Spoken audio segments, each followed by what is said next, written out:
ಶ್ರೀ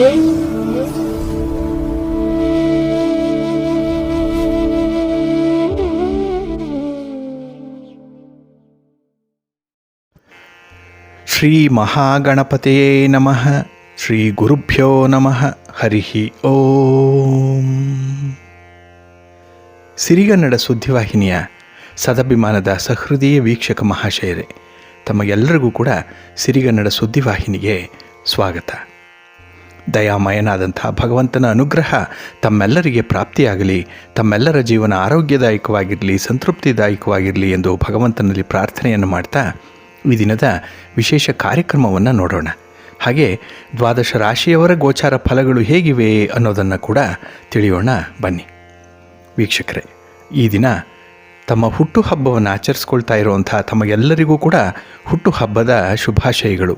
ಹಾಗೆ ಈ ದಿನಾಂಕದಂದು ವಿವಾಹವಾಗಿರುವಂಥ ದಂಪತಿಗಳಿಗೂ ಕೂಡ ವಿವಾಹ ವಾರ್ಷಿಕೋತ್ಸವದ ಶುಭಾಶಯಗಳನ್ನು ಹೇಳ್ತಾ ಭಗವಂತ ತಮಗೆಲ್ಲರಿಗೂ ಕೂಡ ಸಕಲ ಸನ್ಮಂಗಳಗಳನ್ನು ಕರುಣಿಸಲಿ ಅಂತ ಹೇಳಿ ಸಿರಿಗನ್ನಡ ಸುದ್ದಿವಾಹಿನಿಯ ಪರವಾಗಿ ಪ್ರಾರ್ಥಿಸುತ್ತೇನೆ. ಪ್ರೀತಿಯ ವೀಕ್ಷಕ ಬಂಧುಗಳೇ, ಈ ದಿನ 2024 ಆಗಸ್ಟ್ ತಿಂಗಳ 16ನೇ ತಾರೀಕು ಭಾರ್ಗವ ವಾಸರ ಅಂದರೆ ಶುಕ್ರವಾರ. ಈ ಶುಕ್ರವಾರದ ನಿತ್ಯ ಪಂಚಾಂಗ ಫಲ ಹೇಗಿದೆ ನೋಡೋಣ ಬನ್ನಿ. ಶ್ರೀ ಕ್ರೋಧಿ ನಾಮ ಸಂವತ್ಸರೆ, ದಕ್ಷಿಣಾಯನೆ, ವರ್ಷ ಋತು, ಶ್ರಾವಣ ಮಾಸ, ಶುಕ್ಲ ಪಕ್ಷದ ಏಕಾದಶಿಯ ತಿಥಿ ಈ ದಿನ ಬೆಳಿಗ್ಗೆ 10 ಗಂಟೆ 20 ನಿಮಿಷದವರೆಗೆ ಇರಲಿದೆ. ನಂತರ ದ್ವಾದಶಿಯ ತಿಥಿ ಆರಂಭ ಆಗುತ್ತೆ. ಈ ದ್ವಾದಶಿ ರಾತ್ರಿ 4 ಗಂಟೆ 52 ನಿಮಿಷದವರೆಗೆ ಇರಲಿದೆ. ಈ ದಿನದ ನಕ್ಷತ್ರ ಮೂಲ ನಕ್ಷತ್ರ. ಇದು ಈ ದಿನ ಬೆಳಿಗ್ಗೆ 10 ಗಂಟೆ 8 ನಿಮಿಷದವರೆಗೆ ಇರಲಿದೆ. ನಂತರ ಪೂರ್ವಾಷಾಢ ನಕ್ಷತ್ರ ಆರಂಭ ಆಗುತ್ತೆ. ಈ ದಿನದ ಕರಣ ಪೂರ್ವಕರಣ ವಿಷ್ಟಿ ಅಥವಾ ಭದ್ರ. ಇದು ಈ ದಿನ ಬೆಳಿಗ್ಗೆ 9 ಗಂಟೆ 41 ನಿಮಿಷದವರೆಗೆ ಇರಲಿದೆ. ನಂತರ ಉತ್ತರ ಕರಣ ಭವ ಆರಂಭ ಆಗುತ್ತೆ. ಈ ದಿನದ ಯೋಗ ವಿಷ್ಕಂಭ ಯೋಗ. ಇದು ಈ ದಿನ ಮಧ್ಯಾಹ್ನ 1 ಗಂಟೆ 11 ನಿಮಿಷದವರೆಗೆ ಇರಲಿದೆ. ನಂತರ ಪ್ರೀತಿ ಯೋಗ ಆರಂಭ ಆಗುತ್ತೆ. ದಿಕ್ಷೂಲೆ ಈ ದಿನದ್ದು ಪಶ್ಚಿಮ ದಿಕ್ಕು. ಇನ್ನು ಈ ದಿನ ಸೂರ್ಯ ಇರುವಂತಹ ರಾಶಿ ಸಿಂಹ, ಚಂದ್ರ ಇರುವಂಥ ರಾಶಿ ಧನಸ್ಸು.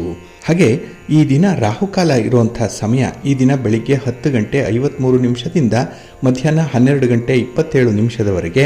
ಗುಳಿಕ ಕಾಲ ಈ ದಿನ ಬೆಳಿಗ್ಗೆ 7 ಗಂಟೆ 45 ನಿಮಿಷದಿಂದ ಬೆಳಿಗ್ಗೆ 9 ಗಂಟೆ 19 ನಿಮಿಷದವರೆಗೆ. ಇನ್ನು ಯಮಗಂಡ ಕಾಲ ಈ ದಿನ ಅಪರಾಹ್ನ 3 ಗಂಟೆ 35 ನಿಮಿಷದಿಂದ ಸಂಜೆ 5 ಗಂಟೆ 9 ನಿಮಿಷದವರೆಗೆ ಇರಲಿದೆ. ಹಾಗೆ ಈ ದಿನ ದುಷ್ಟ ಮುಹೂರ್ತ ಇರುವಂಥ ಸಮಯ ಈ ದಿನ ಬೆಳಿಗ್ಗೆ 8 ಗಂಟೆ 28 ನಿಮಿಷದಿಂದ ಬೆಳಿಗ್ಗೆ 9 ಗಂಟೆ 21 ನಿಮಿಷದವರೆಗೆ ದುಷ್ಟ ಮುಹೂರ್ತದ ಸಮಯ. ಹಾಗಾಗಿ ಈ ಸಮಯದಲ್ಲಿ ಯಾವುದೇ ಪ್ರಯಾಣವನ್ನಾಗಲಿ ಯಾವುದೇ ಶುಭ ಕಾರ್ಯಗಳನ್ನಾಗಲಿ ಆರಂಭ ಮಾಡಬೇಡಿ. ಏಕೆಂದರೆ ನೀವು ಯಾವುದೇ ಕೆಲಸಗಳನ್ನು ಈ ದುಷ್ಟ ಮುಹೂರ್ತ ಇರುವಂಥ ಸಮಯದಲ್ಲಿ ಆರಂಭ ಮಾಡಿದರೆ ಅದರಿಂದ ಬರುವಂಥ ಫಲಿತಾಂಶಗಳು ಅಷ್ಟೊಂದು ಅನುಕೂಲಕರವಾಗಿ ಇರೋದಿಲ್ಲ. ಆದ್ದರಿಂದಲೇ ಈ ದುಷ್ಟ ಮುಹೂರ್ತವನ್ನು ಅವಾಯ್ಡ್ ಮಾಡುವಂಥದ್ದು ತುಂಬ ಉತ್ತಮ. ಇನ್ನು ಈ ದಿನ ಅಭಿಜಿತ್ ಮುಹೂರ್ತ ಇರುವಂಥ ಸಮಯ ಈ ದಿನ ಬೆಳಿಗ್ಗೆ 11 ಗಂಟೆ 58 ನಿಮಿಷದಿಂದ ಮಧ್ಯಾಹ್ನ 12 ಗಂಟೆ 51 ನಿಮಿಷದವರೆಗೆ ಅಭಿಜಿತ್ ಮುಹೂರ್ತ ಇರುವಂಥ ಸಮಯ. ಹಾಗೆ ವಿಶೇಷವಾಗಿ ಈ ದಿನ ಅಮೃತ ಕಾಲ ಇರುವಂಥ ಸಮಯ ಅಂತ ಹೇಳಿದ್ರೆ ಈ ದಿನ ಬೆಳಿಗ್ಗೆ 6 ಗಂಟೆ 2 ನಿಮಿಷದಿಂದ ಬೆಳಿಗ್ಗೆ 8 ಗಂಟೆ 1 ನಿಮಿಷದವರೆಗೆ ಅಮೃತ ಕಾಲದ ಸಮಯ. ಹಾಗೆ ಈ ದಿನ ಸೂರ್ಯೋದಯ ಆಗುವಂತಹ ಸಮಯ ಪ್ರಾತಃ ಕಾಲ 6 ಗಂಟೆ 6 ನಿಮಿಷಕ್ಕೆ, ಸೂರ್ಯಾಸ್ತ ಸಂಜೆ 6 ಗಂಟೆ 42 ನಿಮಿಷಕ್ಕೆ. ಇನ್ನು ಈ ದಿನ ಚಂದ್ರನ ಬಲ ಇರುವಂತಹ ರಾಶಿಗಳು ಅಂತ ಹೇಳಿದ್ರೆ ಮಿಥುನ, ಕರ್ಕಾಟಕ, ತುಲ, ಧನಸ್ಸು, ಕುಂಭ ಮತ್ತು ಮೀನ. ಈ 6 ರಾಶಿಯವರಿಗೆ ಗೋಚಾರದಲ್ಲಿ ಚಂದ್ರನಿಂದ ಶುಭ ಫಲಗಳ ಯೋಗ ಇರುತ್ತೆ. ಇನ್ನು ಉಳಿದ 6 ರಾಶಿಯವರಿಗೆ ಮಿಶ್ರ ಫಲದ ಯೋಗ ಇರುತ್ತೆ. ಅದನ್ನು ಮುಂದೆ ದ್ವಾದಶ ರಾಶಿಯವರ ಗೋಚಾರ ಫಲಗಳನ್ನು ನೋಡುವಂತಹ ಸಂದರ್ಭದಲ್ಲಿ ಮತ್ತಷ್ಟು ವಿಚಾರಗಳನ್ನು ತಿಳ್ಕೊಳ್ಳೋಣ. ಇನ್ನು ಈ ದಿನದ ಹೊರದ ಅಧಿಪತಿ ಶುಕ್ರ ಅಂತ ಹೇಳಿದ್ರೆ ಪ್ರೀತಿಗೆ, ಪ್ರೇಮಕ್ಕೆ, ಶಾಂತಿಗೆ, ಹಾಗೆ ಸೌಂದರ್ಯಕ್ಕೆ, ಮನರಂಜನೆಗೆ ಕಾರಕನಾಗಿರುವಂಥವನು. ಹಾಗೆ ಬಹಳ ವಿಶೇಷವಾಗಿ ಸಂಗೀತ, ನೃತ್ಯ, ವಿವಾಹ, ಫಲವತ್ತತೆ, ಕಲೆ, ಸಾಹಿತ್ಯ, ಮನರಂಜನೆ ಇದಕ್ಕೂ ಕೂಡ ಶುಕ್ರ ಕಾರಕನಾಗಿರ್ತಾನೆ. ಹಾಗೆ ರೇಷ್ಮೆ ಬಟ್ಟೆಗಾಗಲಿ, ಇನ್ನು ಒಡವೆ ವಸ್ತ್ರಗಳಿಗಾಗಲಿ ಅಥವಾ ಈ ಧನ ಸಂಪಾದನೆ ಇದಕ್ಕೂ ಕೂಡ ಶುಕ್ರ ಕಾರಕನಾಗಿರುವಂಥವನು. ಹಾಗಾಗಿನೇ ಈ ದಿನ ಪ್ರಣಯಕ್ಕೆ, ಮನರಂಜನೆಗೆ ತುಂಬ ಅನುಕೂಲಕರವಾಗಿರುವಂಥ ದಿನ. ಹಾಗೆ ಈ ದಿನ ವರಮಹಾಲಕ್ಷ್ಮಿ ಹಬ್ಬ ಆಚರಣೆ ಆಗ್ತಾ ಇರುವಂಥದ್ದು. ಕೆಲವರು ರಥದೋಪಾದಿಯಲ್ಲಿ ಇದನ್ನು ಆಚರಣೆ ಮಾಡುವಂಥದ್ದು ಕೂಡ ಇದೆ. ಹಾಗಾಗಿನೇ ಈ ದಿನ ಲಕ್ಷ್ಮೀ ಪೂಜೆಗೆ ಬಹಳ ವಿಶೇಷವಾದಂಥ ಒಂದು ದಿನ ಕೂಡ. ಇನ್ನು ಈ ದಿನ ಇರುವಂಥ ಶುಕ್ರ ಹೋರ ಬಹಳ ಚೆನ್ನಾಗಿದೆ. ಇದು ಈ ದಿನ ಬೆಳಿಗ್ಗೆ 6 ಗಂಟೆ 11 ನಿಮಿಷದಿಂದ ಬೆಳಿಗ್ಗೆ 7 ಗಂಟೆ 13 ನಿಮಿಷದವರೆಗೆ. ಇನ್ನು ಮಧ್ಯಾಹ್ನ 1 ಗಂಟೆ 25 ನಿಮಿಷದಿಂದ ಮಧ್ಯಾಹ್ನ 2 ಗಂಟೆ 27 ನಿಮಿಷದವರೆಗೆ. ಹಾಗೆ ರಾತ್ರಿ 8 ಗಂಟೆ 32 ನಿಮಿಷದಿಂದ ರಾತ್ರಿ 9 ಗಂಟೆ 30 ನಿಮಿಷದವರೆಗೆ ಶುಕ್ರಹೋರ ಇರುವಂಥ ಸಮಯ. ಇದನ್ನು ನೀವು ಅನುಸರಣೆ ಮಾಡಬಹುದು. ಆದರೆ ಈ ದಿನ ಇರುವಂಥ ಗುರುಹೋರ ಮಾತ್ರ ಸ್ವಲ್ಪ ಅನಾನುಕೂಲಕರವಾಗಿರುವಂಥದ್ದು. ಏಕೆಂದರೆ ಈ ಗುರುಹೋರದಲ್ಲೇ ರಾಹುಕಾಲ ಇರುತ್ತೆ ಈ ದಿನ. ಇದು ಬೆಳಿಗ್ಗೆ 10 ಗಂಟೆ 19 ನಿಮಿಷದಿಂದ ಬೆಳಿಗ್ಗೆ 11 ಗಂಟೆ 21 ನಿಮಿಷದವರೆಗೆ. ಇನ್ನು ಅಪರಾಹ್ನ 5 ಗಂಟೆ 34 ನಿಮಿಷದಿಂದ ಸಂಜೆ 6 ಗಂಟೆ 36 ನಿಮಿಷದವರೆಗೆ. ಹಾಗೆ ರಾತ್ರಿ 12 ಗಂಟೆ 23 ನಿಮಿಷದಿಂದ ರಾತ್ರಿ 1 ಗಂಟೆ 21 ನಿಮಿಷದವರೆಗೆ ಗುರುಹೋರ ಇರುವಂಥ ಸಮಯ. ಇನ್ನು ಈ ದಿನ ಇರುವಂಥ ಶನಿಹೋರ ಬಹಳ ಚೆನ್ನಾಗಿದೆ. ಅದರಲ್ಲೂ ಬಹಳ ವಿಶೇಷವಾಗಿ ಈ ದಿನದಲ್ಲಿ ಕಬ್ಬಿಣ ಮತ್ತು ಕಲ್ಲಿನ ವ್ಯಾಪಾರಿಗಳಿಗೆ ತುಂಬ ಅನುಕೂಲತೆಗಳಿರುತ್ತೆ. ಇನ್ನು ನ್ಯಾಯಾಲಯದಲ್ಲಿ ಯಾವುದೇ ಪ್ರಕರಣಗಳಿದ್ರೂ ಕೂಡ ಅದನ್ನು ಈ ದಿನ ನೀವು ಫಾಲೋ ಅಪ್ ಮಾಡಲಿಕ್ಕಾಗಲಿ ಅಥವಾ ಒಂದು ಲಿಟಿಗೇಷನ್ಸು ಯಾವುದೇ ತೊಂದರೆ ತಾಪತ್ರಯಗಳಿದ್ದರೆ ಅದನ್ನು ಪರಿಹಾರ ಮಾಡಿಕೊಳ್ಳಿಕ್ಕೆ ನೀವು ಈ ದಿನ ಇರುವಂಥ ಶನಿ ಹೋರಾದಲ್ಲಿ ಪ್ರಯತ್ನ ಮಾಡ್ಬೋದು, ಒಳ್ಳೆಯದಾಗುತ್ತೆ. ಇದು ಈ ದಿನ ಬೆಳಿಗ್ಗೆ 9 ಗಂಟೆ 17 ನಿಮಿಷದಿಂದ ಬೆಳಿಗ್ಗೆ 10 ಗಂಟೆ 19 ನಿಮಿಷದವರೆಗೆ. ಇನ್ನು ಅಪರಾಹ್ನ 4 ಗಂಟೆ 32 ನಿಮಿಷದಿಂದ ಸಂಜೆ 5 ಗಂಟೆ 34 ನಿಮಿಷದವರೆಗೆ. ಹಾಗೆ ರಾತ್ರಿ 11 ಗಂಟೆ 25 ನಿಮಿಷದಿಂದ ರಾತ್ರಿ 12 ಗಂಟೆ 23 ನಿಮಿಷದವರೆಗೆ ಶನಿಹೋರ ಇರುವಂಥ ಸಮಯ. ಇದನ್ನು ನೀವು ಅನುಸರಣೆ ಮಾಡ್ಬೋದು, ಒಳ್ಳೆಯದಾಗುತ್ತೆ. ಅದೇ ರೀತಿ ಈ ದಿನ ಇರುವಂಥ ಬುಧ ಹೊರ ಕೂಡ ಬಹಳ ಚೆನ್ನಾಗಿದೆ. ಅದರಲ್ಲೂ ವ್ಯಾಪಾರಸ್ಥರಿಗೆ, ವ್ಯವಹಾರಸ್ಥರಿಗೆ, ವರ್ತಕರಿಗೆ, ದಳ್ಳಾಳಿಗಳಿಗೆ ತುಂಬ ಚೆನ್ನಾಗಿದೆ. ಇನ್ನು ಯಾವುದೇ ದಾಖಲೆ ಪತ್ರಗಳಿಗೆ ಸಹಿ ಮಾಡುವಂಥ ವಿಚಾರ, ಯಾವುದೇ ಅಗ್ರಿಮೆಂಟ್ ವಿಚಾರ, ಇದಕ್ಕೂ ಕೂಡ ಬುಧ ಹೋರದಲ್ಲಿ ನೀವು ಅನುಸರಣೆ ಮಾಡ್ಬೋದು. ಇದು ಈ ದಿನ ಬೆಳಿಗ್ಗೆ 7 ಗಂಟೆ 13 ನಿಮಿಷದಿಂದ ಬೆಳಿಗ್ಗೆ 8 ಗಂಟೆ 15 ನಿಮಿಷದವರೆಗೆ. ಮಧ್ಯಾಹ್ನ 2 ಗಂಟೆ 27 ನಿಮಿಷದಿಂದ ಮಧ್ಯಾಹ್ನ 3 ಗಂಟೆ 30 ನಿಮಿಷದವರೆಗೆ. ಹಾಗೆ ರಾತ್ರಿ 9 ಗಂಟೆ 30 ನಿಮಿಷದಿಂದ ರಾತ್ರಿ 10 ಗಂಟೆ 27 ನಿಮಿಷದವರೆಗೆ ಬುಧ ಹೋರ ಇರುವಂಥ ಸಮಯ. ಇದನ್ನು ಕೂಡ ಅನುಸರಣೆ ಮಾಡ್ಬೋದು. ಆದರೆ ಈ ದಿನ ಇರುವಂಥ ರವಿ ಹೋರ ಏನಿದೆ ಅದು ಸ್ವಲ್ಪ ಅನ್ಫೇವರಬಲ್ ಆಗಿರುವಂಥದ್ದು, ಅನಾನುಕೂಲ. ರಾಜಕಾರಣಿಗಳಿಗೆ ಯಾವುದೇ ಕೆಲಸ ಮಾಡಬೇಡಿ, ಯಾವುದೇ ರೀತಿಯ ಪ್ರಯಾಣವನ್ನು ಈ ರವಿ ಹೋರಾದಲ್ಲಿ ಮಾಡಬೇಡಿ. ಹಾಗೆ ಗಣ್ಯರನ್ನು ಭೇಟಿ ಮಾಡುವಂಥದ್ದಾಗಲಿ, ಅಧಿಕಾರಿಗಳನ್ನು ಭೇಟಿ ಮಾಡುವಂಥ ವಿಚಾರಗಳನ್ನಾಗಲಿ ಈ ದಿನ ರವಿ ಹೋರಾದಲ್ಲಿ ಆದಷ್ಟು ಅವಾಯ್ಡ್ ಮಾಡಿ. ಇದು ಈ ದಿನ ಪ್ರಾತಃ ಕಾಲ 5 ಗಂಟೆ 1 ನಿಮಿಷದಿಂದ ಬೆಳಿಗ್ಗೆ 6 ಗಂಟೆಯವರೆಗೆ. ಇನ್ನು ಮಧ್ಯಾಹ್ನ 12 ಗಂಟೆ 23 ನಿಮಿಷದಿಂದ ಮಧ್ಯಾಹ್ನ 1 ಗಂಟೆ 25 ನಿಮಿಷದವರೆಗೆ. ಹಾಗೆ ರಾತ್ರಿ 7 ಗಂಟೆ 45 ನಿಮಿಷದಿಂದ ರಾತ್ರಿ 8 ಗಂಟೆ 32 ನಿಮಿಷದವರೆಗೆ ರವಿ ಹೋರ ಇರುವಂಥ ಸಮಯ. ಇದನ್ನು ಸ್ವಲ್ಪ ಅವಾಯ್ಡ್ ಮಾಡ್ಕೊಳ್ಳಿ, ಒಳ್ಳೆಯದಾಗುತ್ತೆ. ಹಾಗಾಗಿ ಬಂಧುಗಳೇ, ನಿಮ್ಮ ಕೆಲಸ ಕಾರ್ಯಗಳನ್ನು ಒಳ್ಳೆಯ ಸಮಯದಲ್ಲಿ ಆರಂಭ ಮಾಡಿ. ಒಳ್ಳೆಯ ಮುಹೂರ್ತ ಯಾವುದು ಅನ್ನುವಂಥದ್ದನ್ನು ತಿಳ್ಕೊಂಡು ಮುಂದುವರಿಯುವಂಥದ್ದು ತುಂಬ ಉತ್ತಮ. ಅದರಲ್ಲೂ ಕೆಲವೊಂದು ಹೊರದಲ್ಲಿ ಕೆಲವು ಕೆಲಸಗಳನ್ನು ಆರಂಭ ಮಾಡಿದ್ರೆ ಅದ್ಭುತವಾದಂಥ ಫಲಿತಾಂಶ ಸಿಕ್ಕತ್ತೆ. ಅದಕ್ಕಾಗಿಯೇ ಪ್ರತಿನಿತ್ಯ ಸಿರಿಗನ್ನಡ ಸುದ್ದಿವಾಹಿನಿ ಪ್ರಸಾರ ಮಾಡುವಂಥ ಈ ಪಂಚಾಂಗದ ವಿವರಗಳನ್ನು ಕೇಳಿಸ್ಕೊಳ್ತಾ ಇರಿ. ಇದರಲ್ಲಿ ನಿಮಗೆ ಬೇಕಾದಂಥ ಮಾಹಿತಿಗಳು ಸಿಕ್ಕತ್ತೆ. ಇದನ್ನು ನೀವು ಅನುಸರಣೆ ಮಾಡೋದ್ರಿಂದ ಖಂಡಿತ ನಿಮ್ಮ ಪ್ರಯತ್ನ ಯಶಸ್ವಿಯಾಗತ್ತೆ. ಹಾಗೆ ಈ ಪ್ರತಿ ವಿಚಾರದಲ್ಲೂ ಕೂಡ ಒಂದು ಶುಭ ಸಮಯವನ್ನು ನೋಡಬೇಕು ಅಂತ ಹೇಳಿದ್ವಿ. ಅದೇ ರೀತಿ ಈ ದಿನ ಬಹಳ ವಿಶೇಷವಾಗಿರುವಂಥ ದಿನ, ವರಮಹಾಲಕ್ಷ್ಮಿ ವ್ರತವನ್ನು ಆಚರಣೆ ಮಾಡುವಂಥ ದಿನ. ಆಡಿ ಶುಕ್ರವಾರ ಲಕ್ಷ್ಮೀ ಪೂಜೆಯನ್ನು ಮಾಡುವಂಥ ಸಂದರ್ಭ ಇದು. ಹಾಗಾಗಿನೇ ಈ ದಿನ ಯಾರು ವಿಷ್ಣುವಿನ ಜೊತೆಯಲ್ಲಿ ಲಕ್ಷ್ಮಿಯನ್ನು ಪೂಜೆ ಮಾಡ್ತಾರೆ, ಆರಾಧನೆ ಮಾಡ್ತಾರೆ, ಅವರಿಗೆ ಸಂಪತ್ತು ಸಮೃದ್ಧಿಗಳು ಕೂಡಿ ಬರುತ್ತೆ ಅನ್ನುವಂಥ ಒಂದು ನಂಬಿಕೆ ಇದೆ. ಹಾಗೆ ಈ ದಿನ ಈ ಚಾತುರ್ಮಾಸದಲ್ಲಿ 2ನೆಯ ಅವಧಿ ಏನು, ಅದು ದಧಿ ವ್ರತಾರಂಭ. ಹಾಗಾಗಿ ಈ ದಿನದಿಂದ ಮೊಸರನ್ನು ಉಪಯೋಗಿಸಬಾರ್ದು ಅನ್ನುವಂಥ ಒಂದು ವಿಚಾರ ಕೂಡ ಇದೆ. ಹಾಗೆ ಈ ದಿನ ಬೆಳಗಿನ ಸಮಯದಲ್ಲಿ ಅಂದರೆ ಬೆಳಿಗ್ಗೆ 10 ಗಂಟೆ 20 ನಿಮಿಷದವರೆಗೂ ಕೂಡ ಏಕಾದಶಿಯ ತಿಥಿ ಇರುತ್ತೆ. ಹಾಗೆ ಈ ದಿನ ಕೆಲವರು ಏಕಾದಶಿಯ ವ್ರತವನ್ನು ಕೂಡ ಆಚರಣೆ ಮಾಡುವಂಥವರು ಇದೆ. ಏಕೆಂದರೆ ನಿನ್ನೆ ದಿನ ಯಾರು ಆಚರಣೆ ಮಾಡಿಲ್ಲ ಅಂಥವರು ಈ ದಿನ ಬೆಳಿಗ್ಗೆ ಏಕಾದಶಿಯನ್ನು ಆಚರಣೆ ಮಾಡುವಂಥದ್ದು, ವಿಷ್ಣುವನ್ನು ಆರಾಧನೆ ಮಾಡುವಂಥದ್ದು, ಜೊತೆಗೆ ಮಹಾಲಕ್ಷ್ಮಿಯ ಆರಾಧನೆ ಕೂಡ ಇದೆ. ಹಾಗೆ ಈ ದಿನ ವರಮಹಾಲಕ್ಷ್ಮಿಯ ಈ ಪೂಜಾ ಸಂದರ್ಭದಲ್ಲಿ ಕೆಲವೊಂದು ವಿಶಿಷ್ಟವಾದಂಥ ಪದ್ಧತಿಗಳನ್ನು ಅನುಸರಣೆ ಬೇಕಾಗುತ್ತೆ. ಏಕೆಂದರೆ ನಿಮ್ಮ ಪೂಜೆ ಸಂಪನ್ನವಾಗಬೇಕು. ಅದಕ್ಕಾಗಿಯೇ ಕೆಲವೊಂದು ನೀತಿ ನಿಯಮಗಳನ್ನು ಅನುಸರಣೆ ಮಾಡಿ ಅನ್ನುವಂಥದ್ದನ್ನು ಹಿರಿಯರು ತಿಳಿಸ್ತಾ ಇದ್ದಾರೆ. ಇನ್ನು ಈ ದಿನದ ಮಳೆಯ ವಿಚಾರವಾಗಿ ನೋಡೋದಾದರೆ ಆಶ್ಲೇಷ ಮಳೆ ಈ ದಿನಕ್ಕೆ ಪೂರ್ಣ ಆಗುತ್ತೆ. ಇನ್ನು ನಾಳೆಯ ದಿನದಿಂದ ಮಖ ಮಳೆ ಆರಂಭ ಆಗುತ್ತೆ. 1ನೇ ಪಾದ ನಾಳೆ ಶನಿವಾರದಿಂದ ಇರುವಂಥದ್ದು. ಹಾಗಾಗಿ ಈ ಮಳೆ ಎಲ್ಲಿ ಬಿಡುವು ಕೊಟ್ಟಿದೆ ಅಲ್ಲಿ ರೈತಾಪಿ ವರ್ಗದವರಿಗೆ ಕೃಷಿ ಚಟುವಟಿಕೆಗಳು ಬಿರುಸಿನಿಂದ ಸಾಗ್ತಾ ಇರುವಂಥದ್ದು.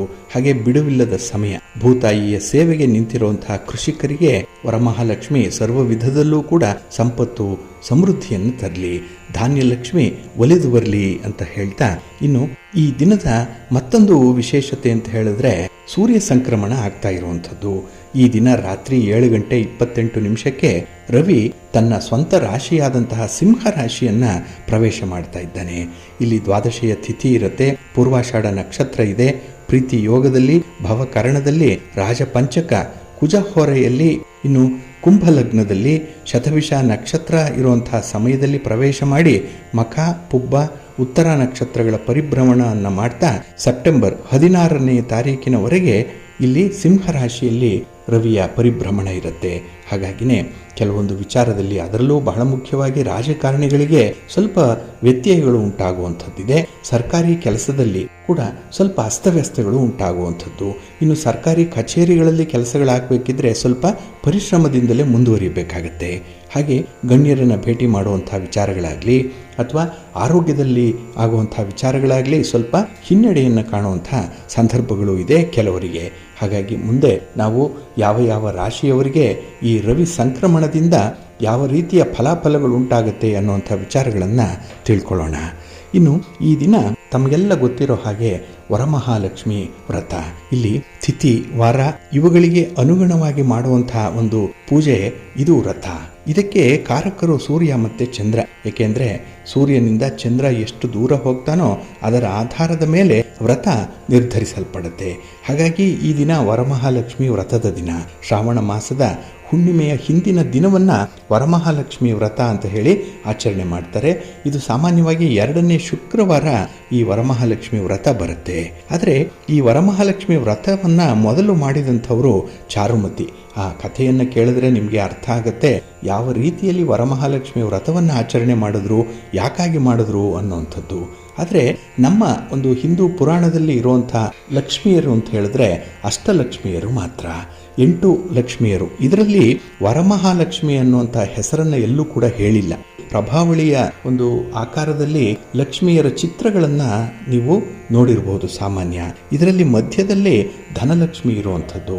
ಹಾಗಾಗಿ ಧನಲಕ್ಷ್ಮಿಯನ್ನೇ ವರಲಕ್ಷ್ಮಿ, ನಮ್ಮ ಕೋರಿಕೆಗಳನ್ನು ಬೇಡಿಕೆಗಳನ್ನು ಈಡೇರಿಸುವಂಥ ಲಕ್ಷ್ಮಿ ಧನಲಕ್ಷ್ಮಿ ಅಂತ ಹೇಳಿ ಮಧ್ಯದಲ್ಲಿ ಸ್ಥಾಪನೆ ಮಾಡಿರುವಂಥದ್ದು. ಹಾಗಾಗಿ ಉಳಿದ 7 ಲಕ್ಷ್ಮಿಯರು ಕೂಡ ಪ್ರಭಾವಳಿಯ ರೂಪದಲ್ಲಿ ಲಕ್ಷ್ಮಿಯ ಹಿಂದೆ ಇರ್ತಾರೆ.